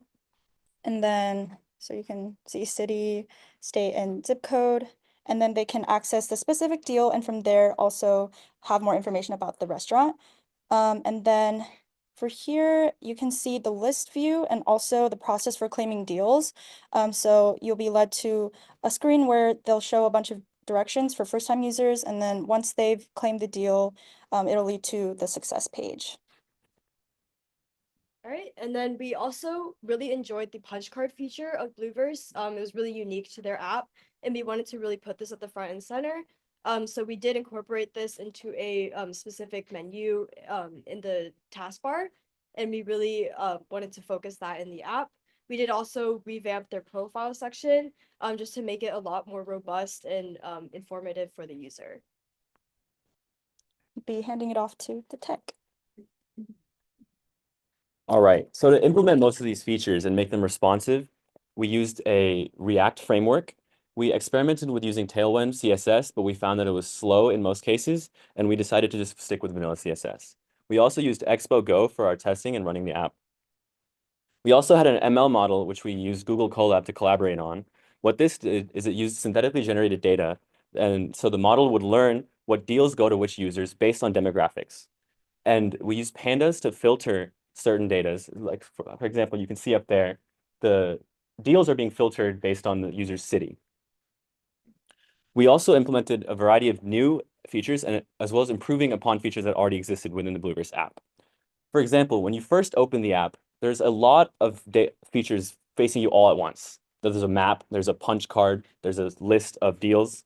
What we decided to do was implement a succinct and clean interface by just opening you to a new map that was free of clutter. We also implemented a latent matrix factorization recommender-based model, which is LMF, which helps to recommend deals. What it does is it identifies users that are similar to each other based on what deals they use. For example, say you have 3 users that all use the same deals. Then when one of these users opts for a new deal, you know that you can recommend that deal to the other users as well. We also implemented quality of life features, such as in-app menus, so users can identify what they want to purchase, as well as deal progressions and filters. We also really wanted to improve the user search model. Originally, we filtered searches based off location. For example, right now, the closest restaurants would be Dollar Slice. However, we realized we could make it a lot stronger and kind of cater to each specific user.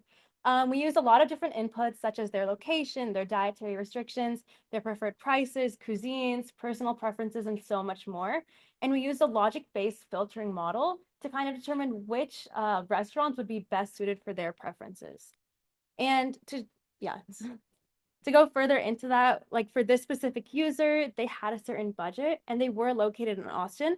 They had a lot of different specific restrictions and personal preferences, and we were able to use our model to narrow down a few restaurants that were catered towards their specific needs, making it kind of a more engaging app and tailored to everyone's personal preferences.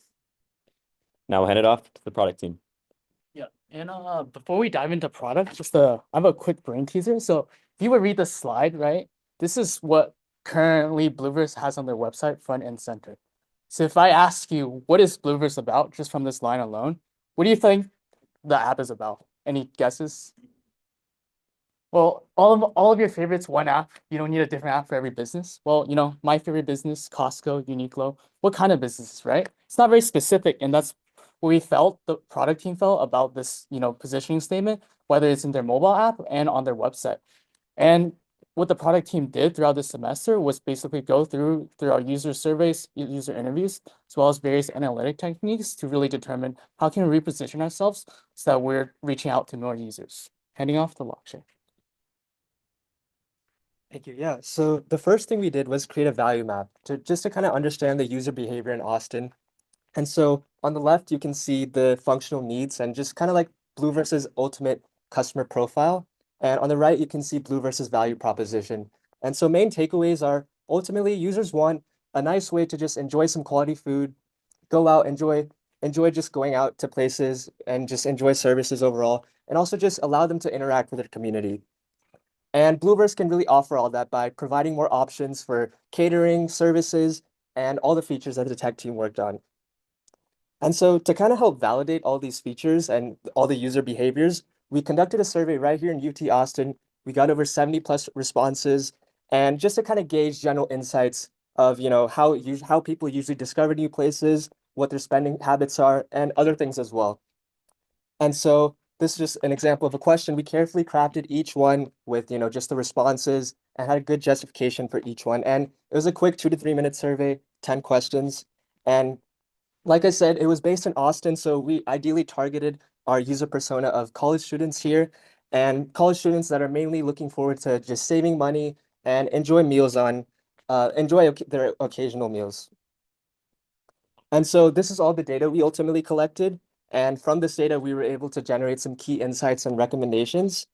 First being to just continue the localized business support that Blueverse already does. We found that 86% of the people that took our survey had some interest in just supporting local businesses in general. So just continuing that trend would be great. Social media marketing increased just because a lot of college students, they discover new places through social media like Instagram, TikTok, even though that might get banned soon.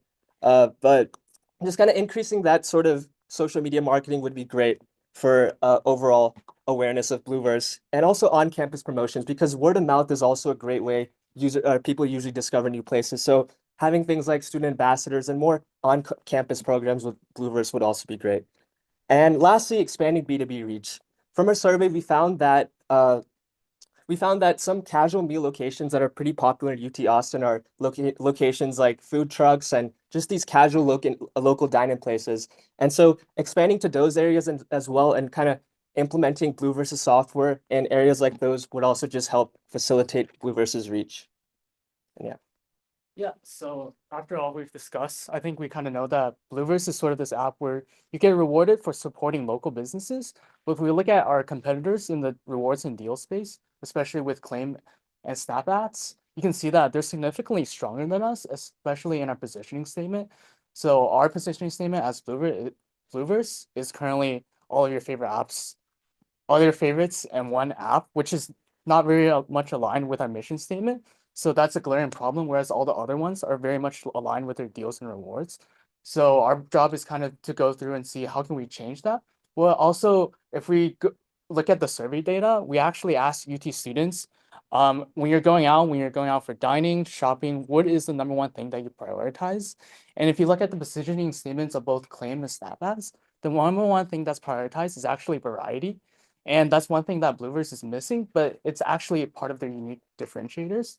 So looking at how Blueverse can really change their positioning statement, we can look at their unique differentiators, which is their physical tech. They have a lot of interactions such as punch cards, physical check-ins.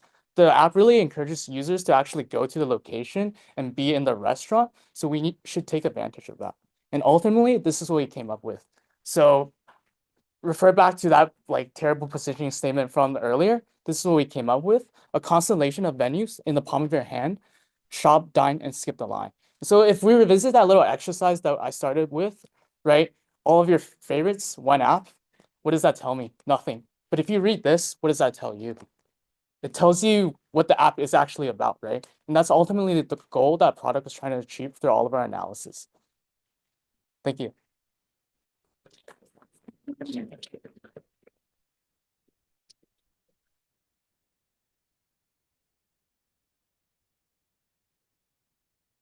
Any questions? Questions?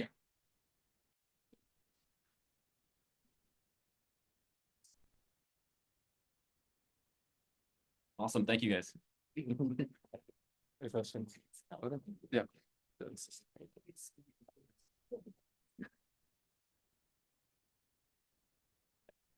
Wait for Good job. Oh yeah, I done. Yeah. So there. Good job. You guys. Huh? You're good. You're good. Okay. Yeah. Sorority swap.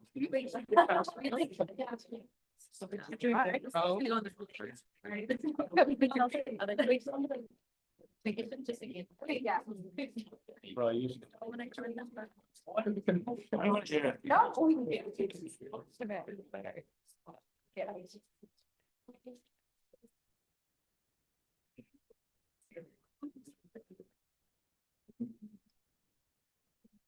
you. Good job.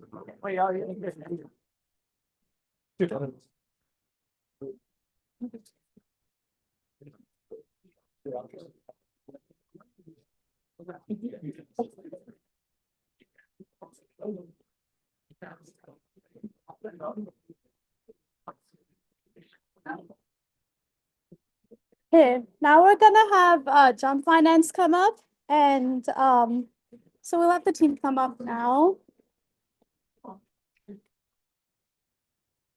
You guys want John to come up too?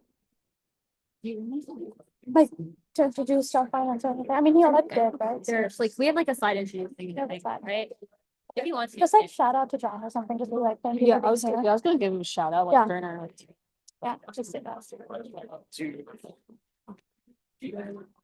Speaking like move to the middle or just like. Yeah, so that'd be great. Okay, so here, yeah, like, cause it's supposed to be them first and it's Tiger. Okay, so now we're gonna start presentations for Jump Finance. I just want to say this is how I started off. Okay, no one's listening. Yeah, so now we're gonna start our presentations for Jump Finance. I just want to say this is how I started my career as a lead in Convergent as well. So Jump Finance is very special to me. This is John's third semester with us, so it's been very rewarding to work with him. And so yeah, I'll let y'all take the floor away. Okay then. Well, hi everybody. Thank you for coming, and we're so excited to tell y'all about Jump Finance and what we worked on this semester. In case you missed the panel earlier, Jump Finance is a tech platform and service that helps students in developing countries carry out their dreams and finish their education. So I'd like to give a shout out to our founder, John, over there, but this is our wonderful team.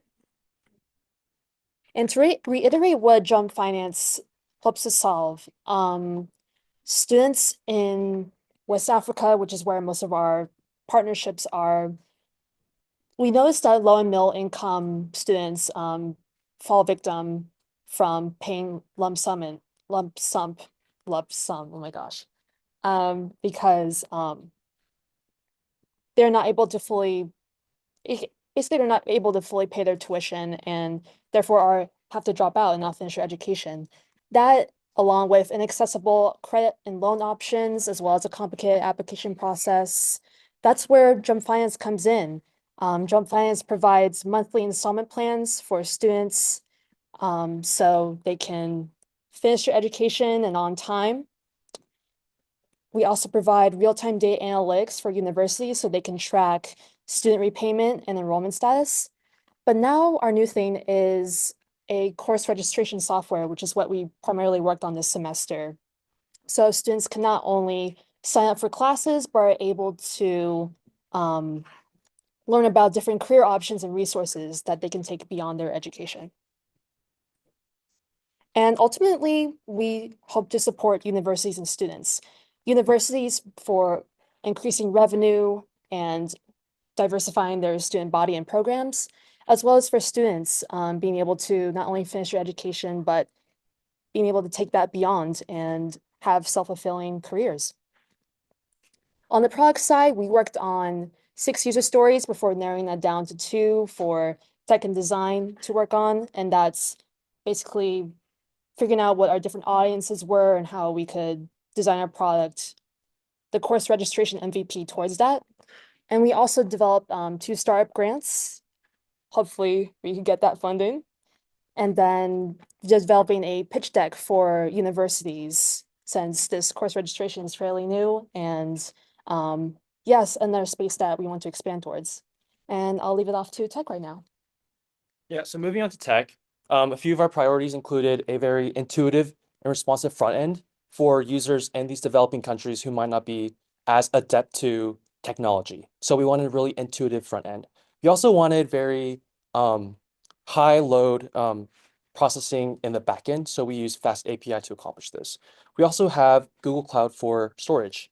And so to move on to our tech stack, we use React and JavaScript for our front end to create the intuitive components I just mentioned.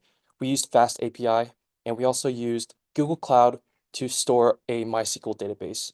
And the backend was primarily in Python as well. And finally, we used Git for version control and also CI/CD.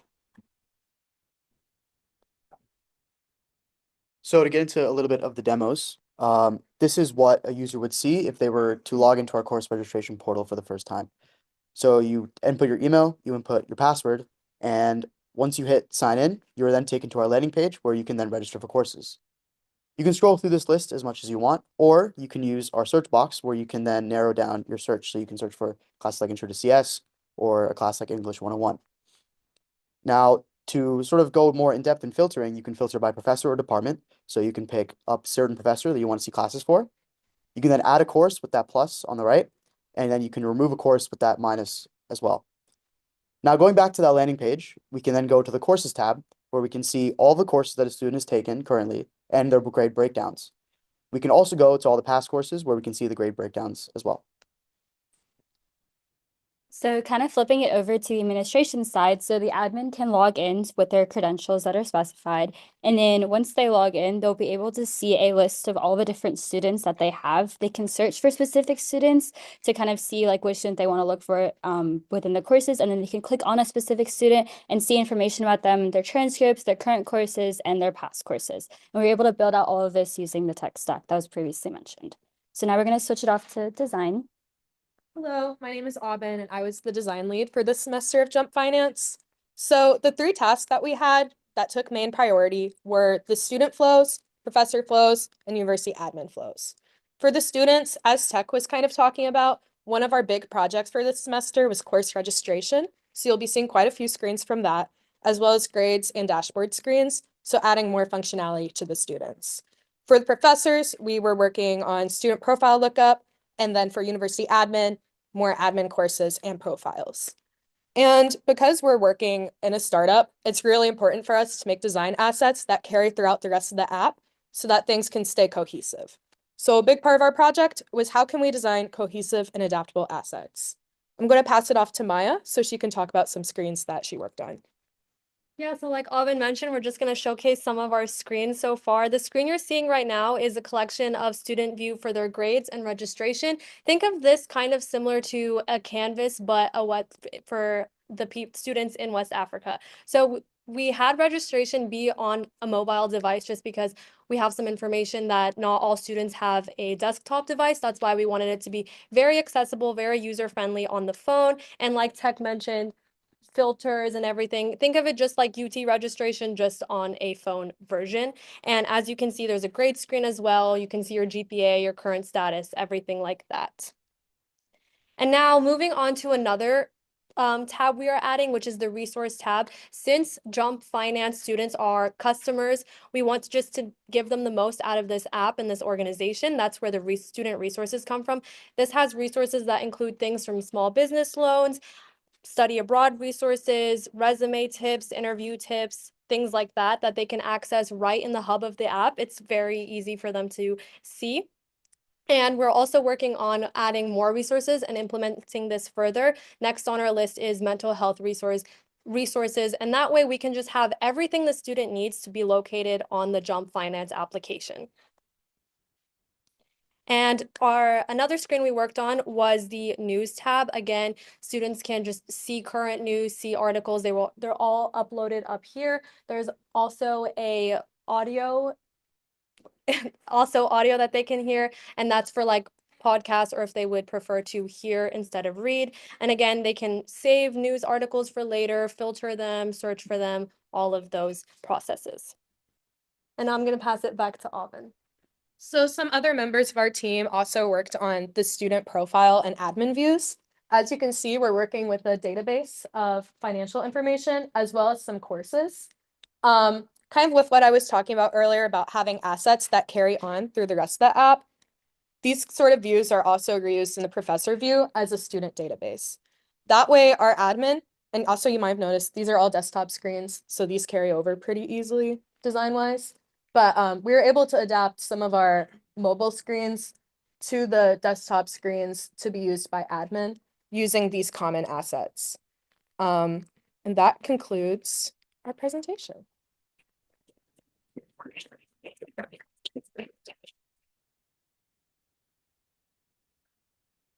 Questions?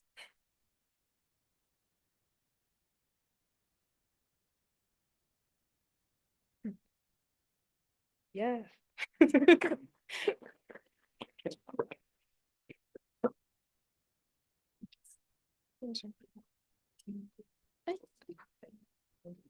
Yeah, we can fit like a little semicircle.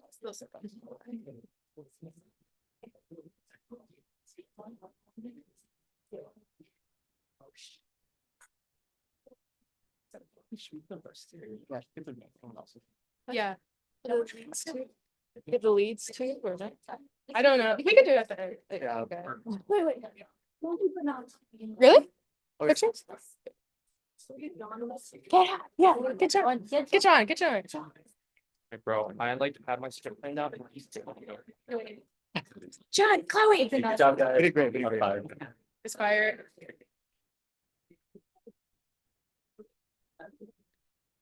So we did 2 rows this time. Maybe. Look at you, so fancy. I had the blood grouped out. Yeah, you the lead. All right. Yeah. Yeah. Oh, all right. I'm not squatting down. Someone else got. It's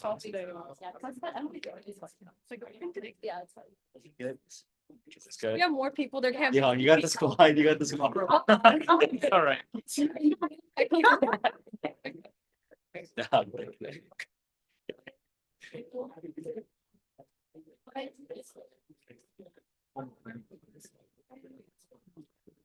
My knees. Yeah, that was like that wasn't even Fantastic. That was I like didn't know you did that. I don't know where you found the time. That looks awesome. Thank you. I can't wait till we actually.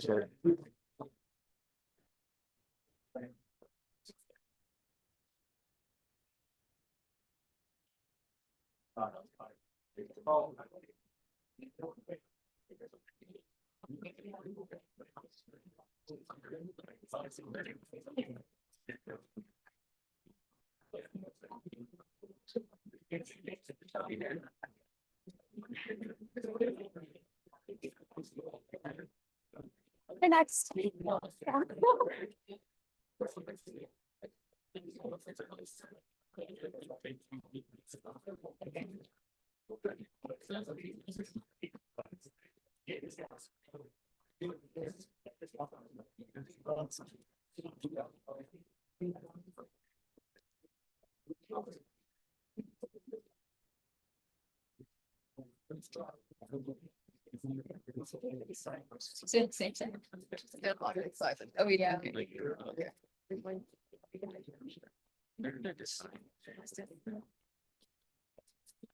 Okay, so we're gonna go to our next presentation. It's Well Water Finders, and this is the first semester working with us. It's been so great getting to know them better, getting to know the company better. I remember my first call with them. I just loved y'all's like enthusiasm and passion about the product. So I'm really excited to see what the team's done for y'all this semester. Okay, hello everyone. I'm Akshita.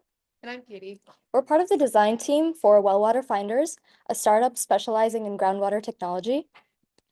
So these are our lovely founders, Andrew and Tisha, our leads, and the rest of our team members. So across America, reliable access to clean groundwater is essential to agricultural communities and related industries. However, traditional drilling methods are often costly, inefficient, and inaccessible to the larger population. In order to address this issue, Well Water Finders has provided a method to determine groundwater location, depth, and volume prior to the drilling process.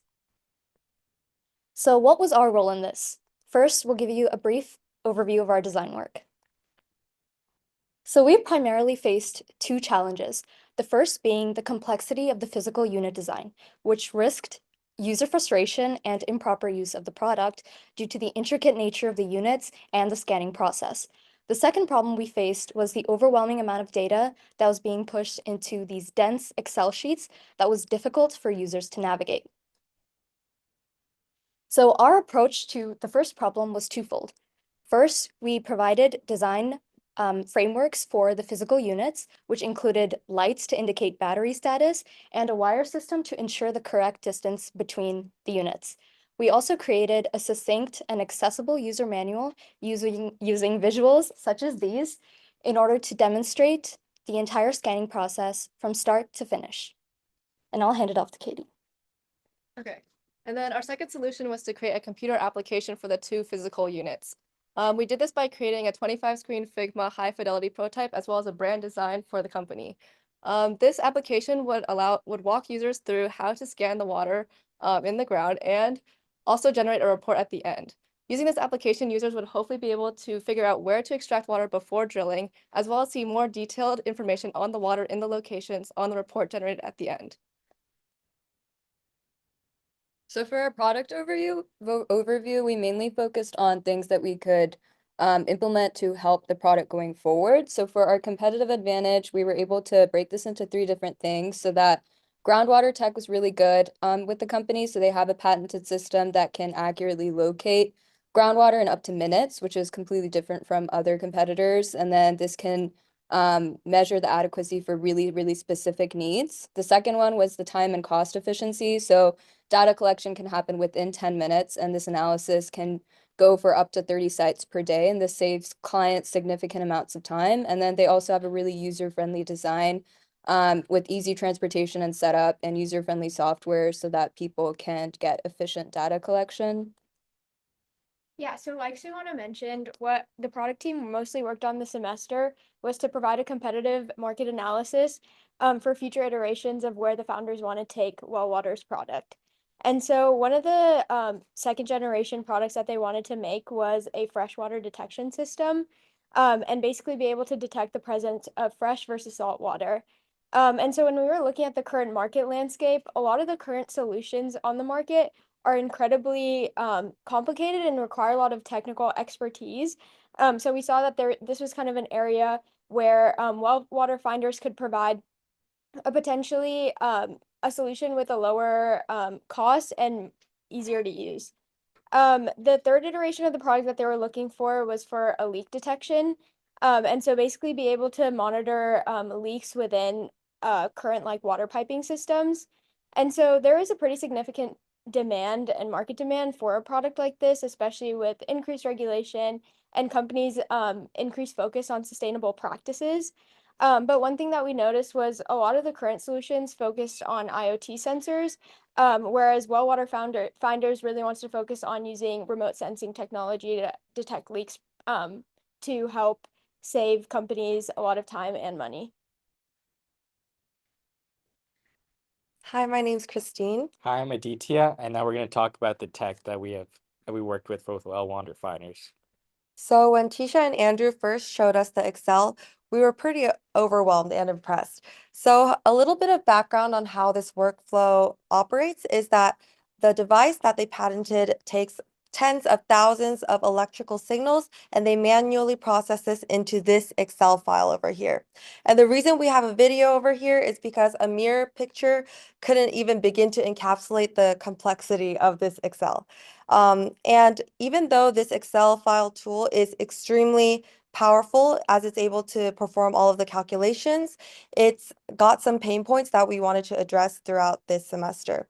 So first of all, it's not very intuitive, which makes this process very time and labor intensive since the founders have to be there with the user in order to navigate through this process for them. And it's very manual, so there's a lot of room for human-made error, and it's not as scalable. And Aditya is going to talk to you about what our solution was for this. So in a broad sense, what we did is we took the detailed algorithm that's listed on the right, and we automated the entire thing, taking 22 steps and those 47 calculations, and we automated the entire thing to one click of a button. So a little bit of more detail on our technical aspects. So we first started off with automating all of the calculations, as you can see with the functions over here. And from there, we expanded into creating a better visualization for it using these three main files, the GUI, the main.py, and the plot.py. All of these components work together in order to create one cohesive user flow. So the GUI is the user interface, so it's the end product of what the user will see. And the main.py is what processes all the files and does all of the complex calculations of the functions. And the plot.py is what actually graphs it. And over here, this is a better visualization of how all the different components interact in order to make this system work seamlessly.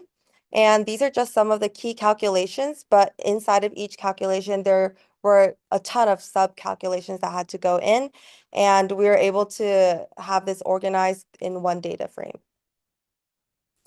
So now I'm gonna talk about some of the impact and results our work did. So in the old method, the founders were using this Excel method in which they had to do over 40 manual calculations and work with a lot of unorganized data in the Excel shown before. And this took maybe about 30 to 60 minutes to calculate their final reports for each site. And with our automated method, we only have one input field, which is the file directory, and we can use that input field to generate those generate the final report with only one click of a button, and which in turn makes it 90% more efficient than the Excel method. And now I'll go into a demo of our application. So here is our GUI, and the first field is just the file directory of those site files. And now we can go ahead and process that data. The processing data does all the calculations, and once you hit it, it takes a few seconds. But once it processes, you're good to go, and you can finally view your report, which is in the form of an HTML. So this report we can see here, you can see the depth and for each site where the water is located through the colors. So if we see here in the light blue are those lower flow rate of water, and the brown indicates the gradient of brown indicates the hardness of the soil to drill at that depth level, and the darker blue are the higher flow rates of water at that depth level at that particular site. Thank you, and we'll take any questions. This really isn't a question, it's more of a statement. I could not be happier with the work that you guys did. You guys did an amazing job on each of the sections. The design work you did on our input screens, we've already, need that to share with potential investors. The new product analysis that you shared about our saltwater detection and our finding leaks. Again, those are two topics that we discussed numerous times with investors. And this tech stuff, as you can believe it, we're sitting in a field and it's 100 degrees. I got a farmer shoulder asking where the water is, and I'm trying to do all this manually myself. And now I'm going to be able to hit this one button. So, anyways, thank you guys very, very much. Yeah.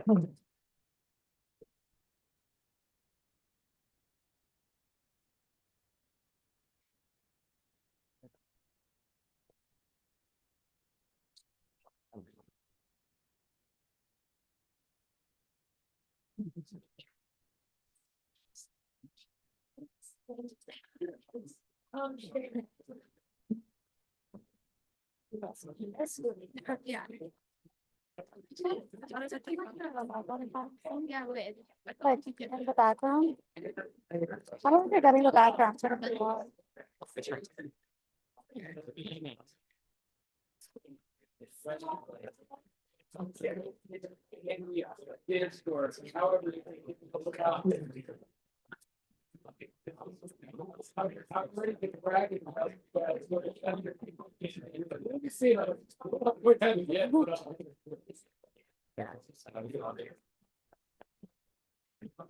I guess we at the bottom.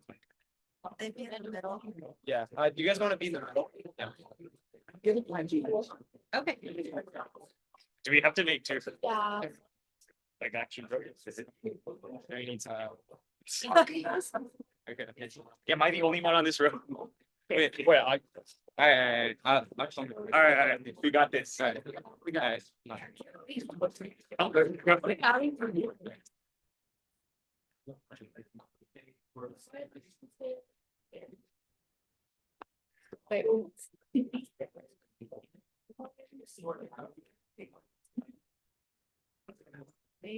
Thank you. Well, the workout, guys. All right.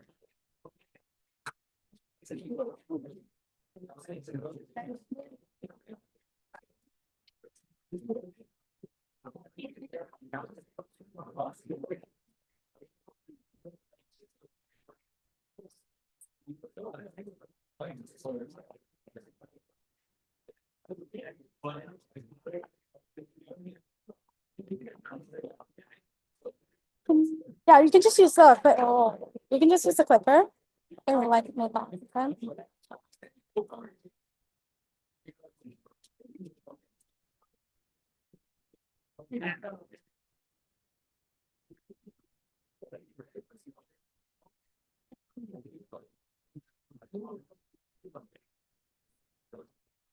Okay, we're gonna get started with our next presentation. This is our second to last presentation, and this is the Peace Foundation. So the founder, Sean, he wasn't able to be here. He is based out of Atlanta, so he wasn't able to come here today, but he's been on calls every week with the entire team getting updates. So yeah, and he is going to be coming back to work with us next semester as well. So we're really excited about that, but I'll let the team talk about what they've done this semester. Hi, everyone. Thank you for being here. So our team this semester worked with the Peace Foundation for Global Provision to basically work to kick off game development for the game concept Disaster Defender that they had. And before I go into what that exactly is, we'll just take a second to meet our founder and our leads.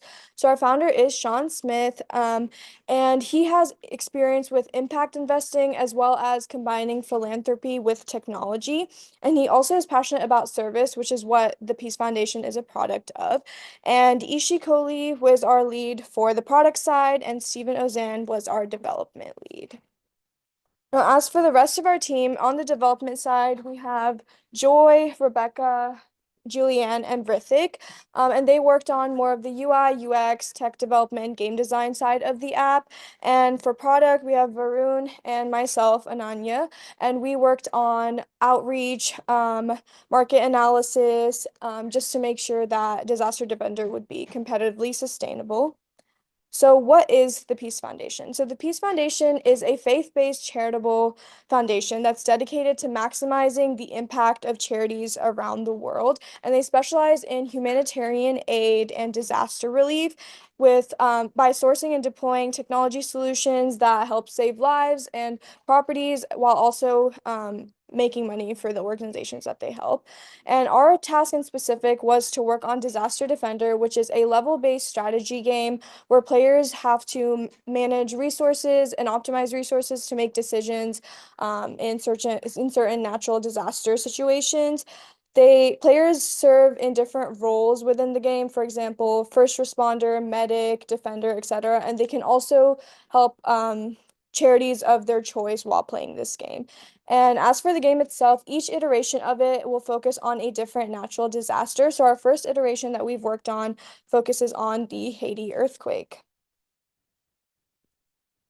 So an overall product overview would be that we are working with different organizations, leading organizations such as UNICEF and Red Cross in order to get more partnerships with them and get people to donate to those organizations in the game. We've also done a lot of market research and looked at different demographics that may play the game, and we've concluded that mainly young adults and teens who are socially conscious and environmentally conscious will be the people that will be playing this game. And so the whole point of this game would be to bring those people together and create a community of people that have a desire to tackle these issues. We've also done a lot of competitor analysis on AI and implementing AI into the game. As a lot of different games in the industry have been trying to implement Gen AI into their games, we believe that we could implement Gen AI into as well through things like dynamic difficulty and different levels, along with different NPC interactions becoming dynamic and variable based upon user interaction. We also want to have like different character objectives, people like EMTs, roles in like EMTs and program coordinators, in which the player can use those roles in order to learn more about the roles in different disasters and learn more about how people like tackle these disasters through those roles as well. And we're also trying to release the game on Steam and iOS. We've been developing using a Steam developer account to help coordinate that release and looking into iOS guidelines as well. Yeah, so for the tech development and design goals, our essential focus was effective and accurate gamification of disaster relief experiences. We were sent a plethora of game design documents and conceptual work from previous teams and the founder as well. But the major portion of the initial tasks involved like funneling and considering these experiences. Obviously, this is a video game and this is based off of real experiences, but when you play a video game, you want to make it fun. So we had to gamify certain elements to make the, I guess, user experience and the player experience more fun and engaging so they keep playing. So this is our tech stack. We utilize Unreal Engine, C++ for the programming development side of it, and the UI GUI mockups were used with Figma, and the 3D assets were with Blender and Procreate. Yes. Like we said before, we're trying to release this on Steam, but because of the, I guess, major things that we're using like 3D development and Unreal Engine, it's going to be hard to create a mobile build because they require so much memory and storage. So, which is why we decided to release on Steam and use Unreal because of the level design and capabilities that we wanted to implement in the game. Yeah, so as Joy said earlier, our real focus here was to develop a game that really put the player in the mindset and the thoughts and experiences of the defenders and the trials that they have to go through when having these huge rescue missions. And so that had a lot to do with overall teamwork capabilities, strategic capabilities, things like that, that the players obviously don't have a lot of experience with. They've never really been in that role, but we want them to be able to learn about that and grow awareness of these defenders' daily tasks and daily issues. And so we decided to go with an NPC character focus around inter-defender interactions. So our main gameplay mechanic is going to be a drag and drop gameplay interaction system to where you'll have a roster of EMTs, collapse defense specialists, K9 units, police officers, where you'll just drag and drop them. And depending on your deployment, but also their own AI programming, they'll interact with each other based off of, okay, if certain sites need more help in the health department, or if certain sites need more construction, reconstruction, moving around, debris and things like that. They have that in their programming. You have to see that in our smaller demo right here. I don't believe you can play right now, but you'll see that in our smaller demo, we'll have the collapse specialist running back and forth depending on what sites require more attention. And our current development demonstrates interactions between our collapse structure specialist and EMT team. So depending on the survivor's health conditions, some of them are randomly assigned a lower health condition where they could just walk away from the damage versus having severe injuries where they need EMT to come over and take them to like medical health sites and things like that. So just allowing us to really communicate the struggles that the defenders go through while also communicating and bringing awareness for these situations. So with regards to the 3D character design, we went through many different iterations. So initially we wanted a more hyper-realistic sort of style for the design of the characters, but we compromised based on the level of functionality that we wanted with the founder to get a more combination of the two. Think like The Sims, for example. So here we can see example sketches for some of the defenders that we have.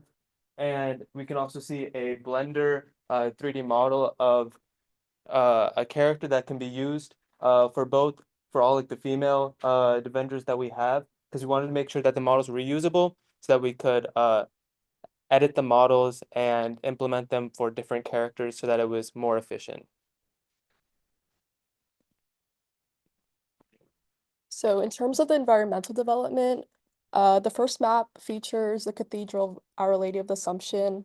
That's the first level. And it's based off the Haiti disaster that happened in 2010.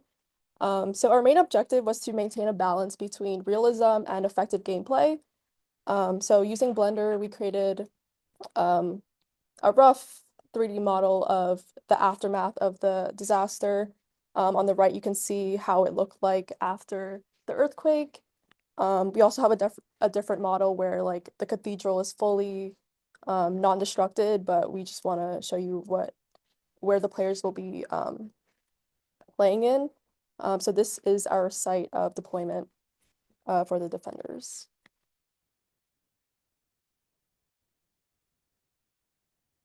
Okay, now onto the UI. Me and Joy worked on concepting and creating our mockups for our UI.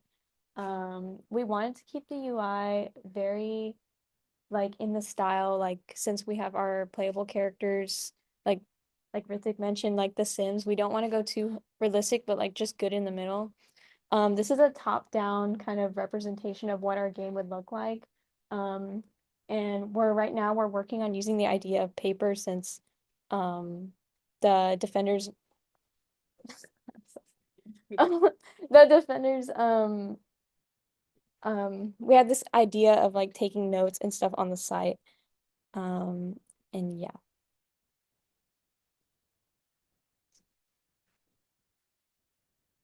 So yeah, some of our next steps that we're planning once we've been developing the game is to help finalize the first iteration of level 1. We'll try and implement as much Gen AI as we can and develop the core mechanics as soon as possible. And then we'll try and release the game on Steam. Since we've already been doing our development using the developer account, we'll definitely try and get it on there. And then in order to emphasize like our social impact, we will submit it to Games for Change in order to help create our community of people who are of like-minded people who are interested in tackling these issues and want to just create a community of like-minded people. And then we'll enact a phase-based marketing strategy and leverage social media platforms to advertise this game as best as we can. Thank you, and we'll open the floor to any questions.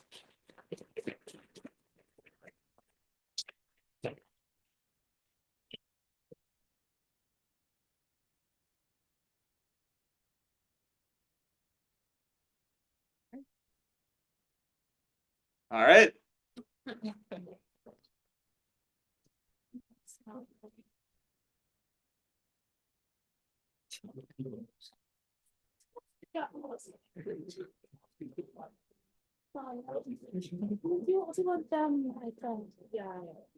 Oh, oops.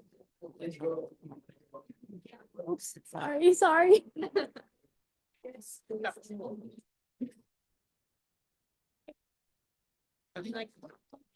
I guess. Oh, yeah. Thank you.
Wait, if I'm, you could just fucking touch the drawing. Huh? What happened? Ow, what? The timing is crazy. The Convergent founders here. The found-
And then, okay.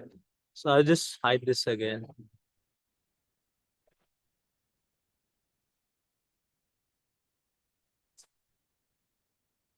Okay.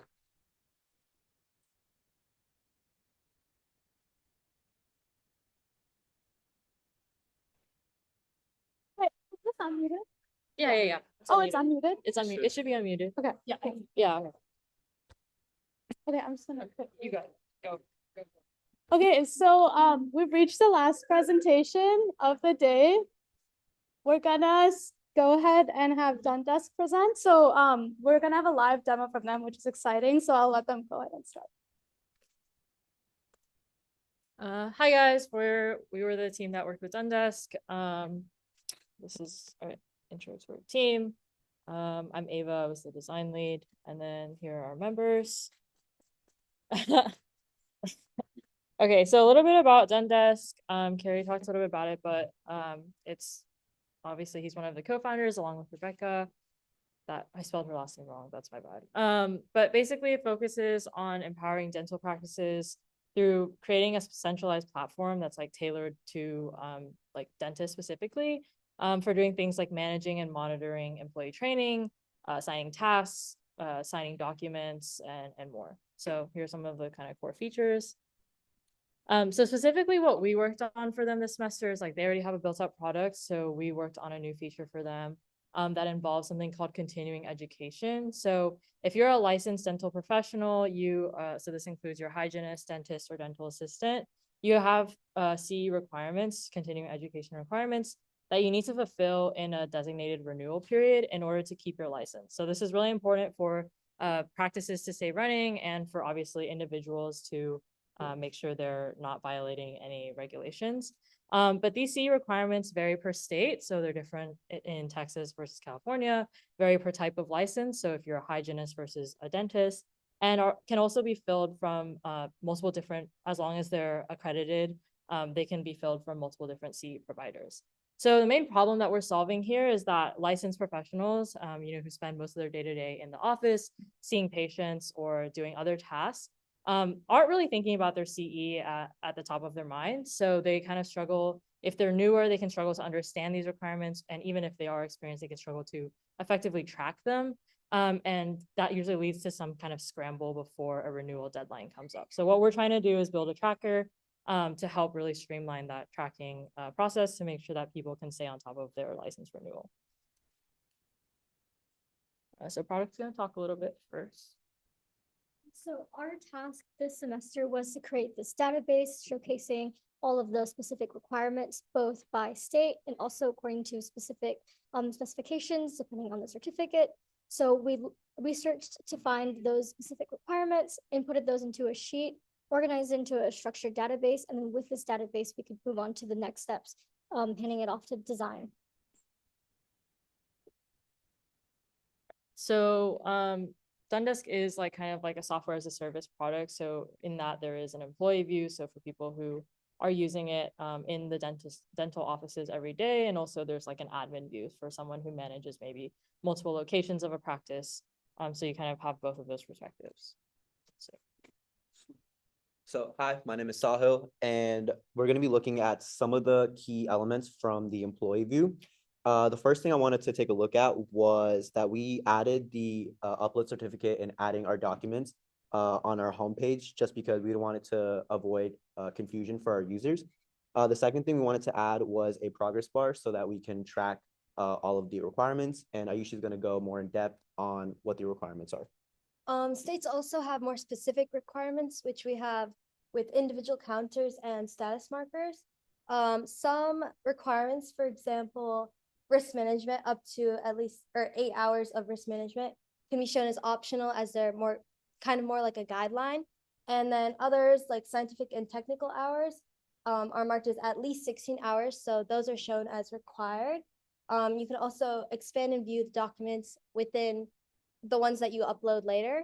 And we found this design could handle and work around all the variations between different states and licenses.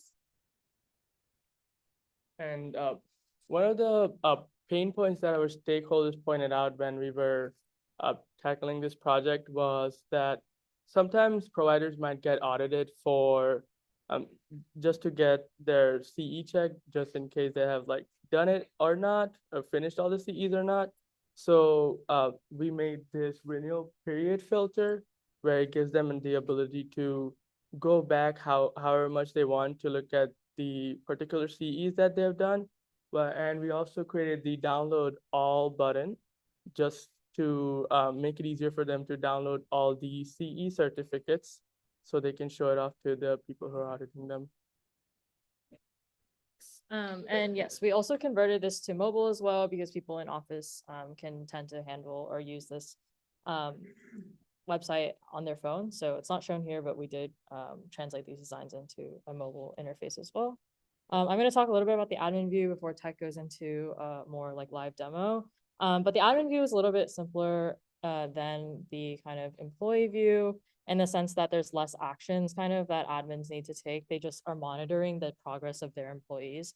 So what's important here is being able to kind of like effectively filter, you know, like being able to send reminders to employees if they are kind of nearing their renewal date and they haven't finished all their requirements. So this is taking a second to load, but yeah, those are kind of the main two things that an admin really needs to think about. So it's a little bit higher level than the employee view that you'll see in a bit. And it's taking a hot second. But yeah, we kind of focus mainly on those like filtering aspects. And also we wanted to reuse kind of some of the UI components that we put in on the employee side. So that's kind of like a consistent design system or kind of component system going on. Wow, this is really taking a while. Honestly, there's not that much to see if it doesn't work. The tech demo is a lot more interactive. That's my bad. I should have loaded it ahead of time.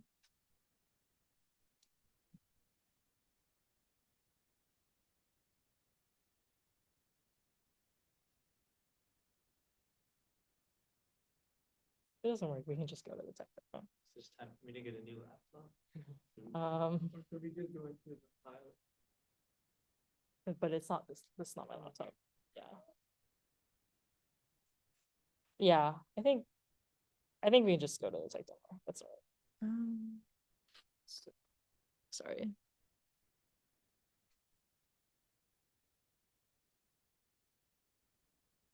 Yeah, so a little bit of just about the tech stack. So this is a web application. So we're mainly using the Ruby on Rails web development framework to implement the application. For the front end, we use JavaScript and embedded Ruby to build the components, as well as Bootstraps to style them. For our backend, again, we're using Ruby on Rails to build the server, and integrating MongoDB Atlas as our remote database, handling all of the CE requirements. And the main challenge using this tech stack is, for me, and I know for a lot of us in the tech team, like this is the first time handling with this kind of tech stack, especially Ruby on Rails. And just throughout the semester, like working on the project, we were able to like not just finish it, but also like get really familiar with the tech stack. And for the So just to give a quick demo, when you open up the application, it'll bring you to this dashboard page, and then we'll navigate to the CE tracker. So here I can add my license. So let's say I'm in Arizona and I just got my license today and I'm a DDS license. So when I upload this, it goes into the database and I just get some basic information here about my license. So the first thing you can see here is the number of hours you have to complete total for the CE requirements, and then what those specific requirements are. So I can see I need 4 hours of CPR, need 3 hours of infectious disease control. And now I can go up here, I can upload a course. So let's say I did a class on CPR and I'll select CPR here. I just did that today also. And I got, let's say, 8 hours out of that class. So when I save this, now I can see I've completed my CPR requirements. I did 8 hours. That shows on my progress bar as well. And I can see this is the class that I completed that I just uploaded. And yeah, that's pretty much the functionality we built. Thank you, everyone.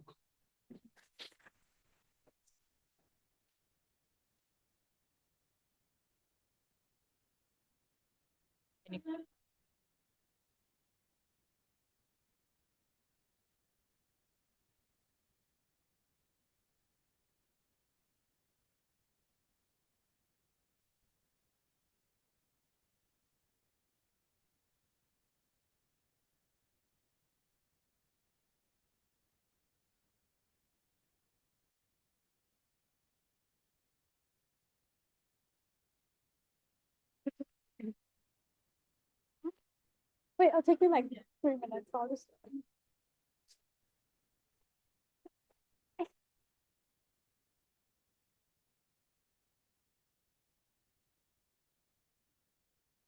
Okay, guys, real quick, I just have concluding remarks.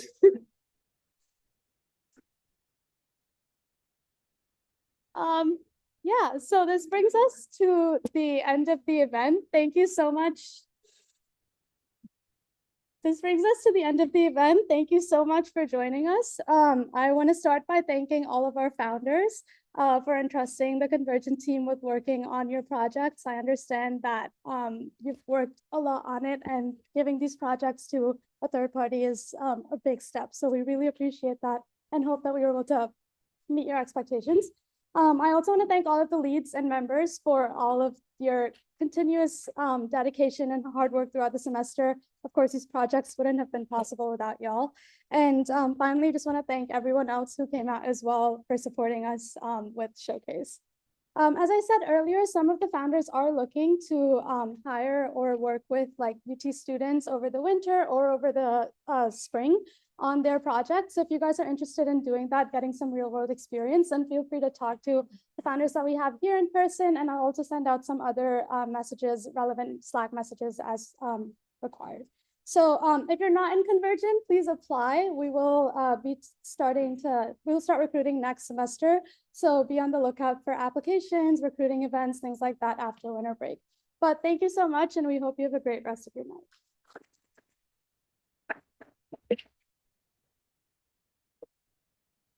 You want to take a picture?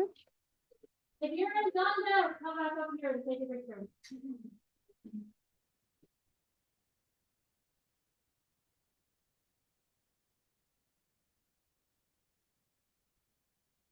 Do you like your camera? What camera is it? XC3. Do you like it? How much is it? Love helps you. Yeah. Okay. Not too bad. Yeah. In camera terms. Yeah. Yeah, yeah. I don't know. It's always there. It's okay. To get to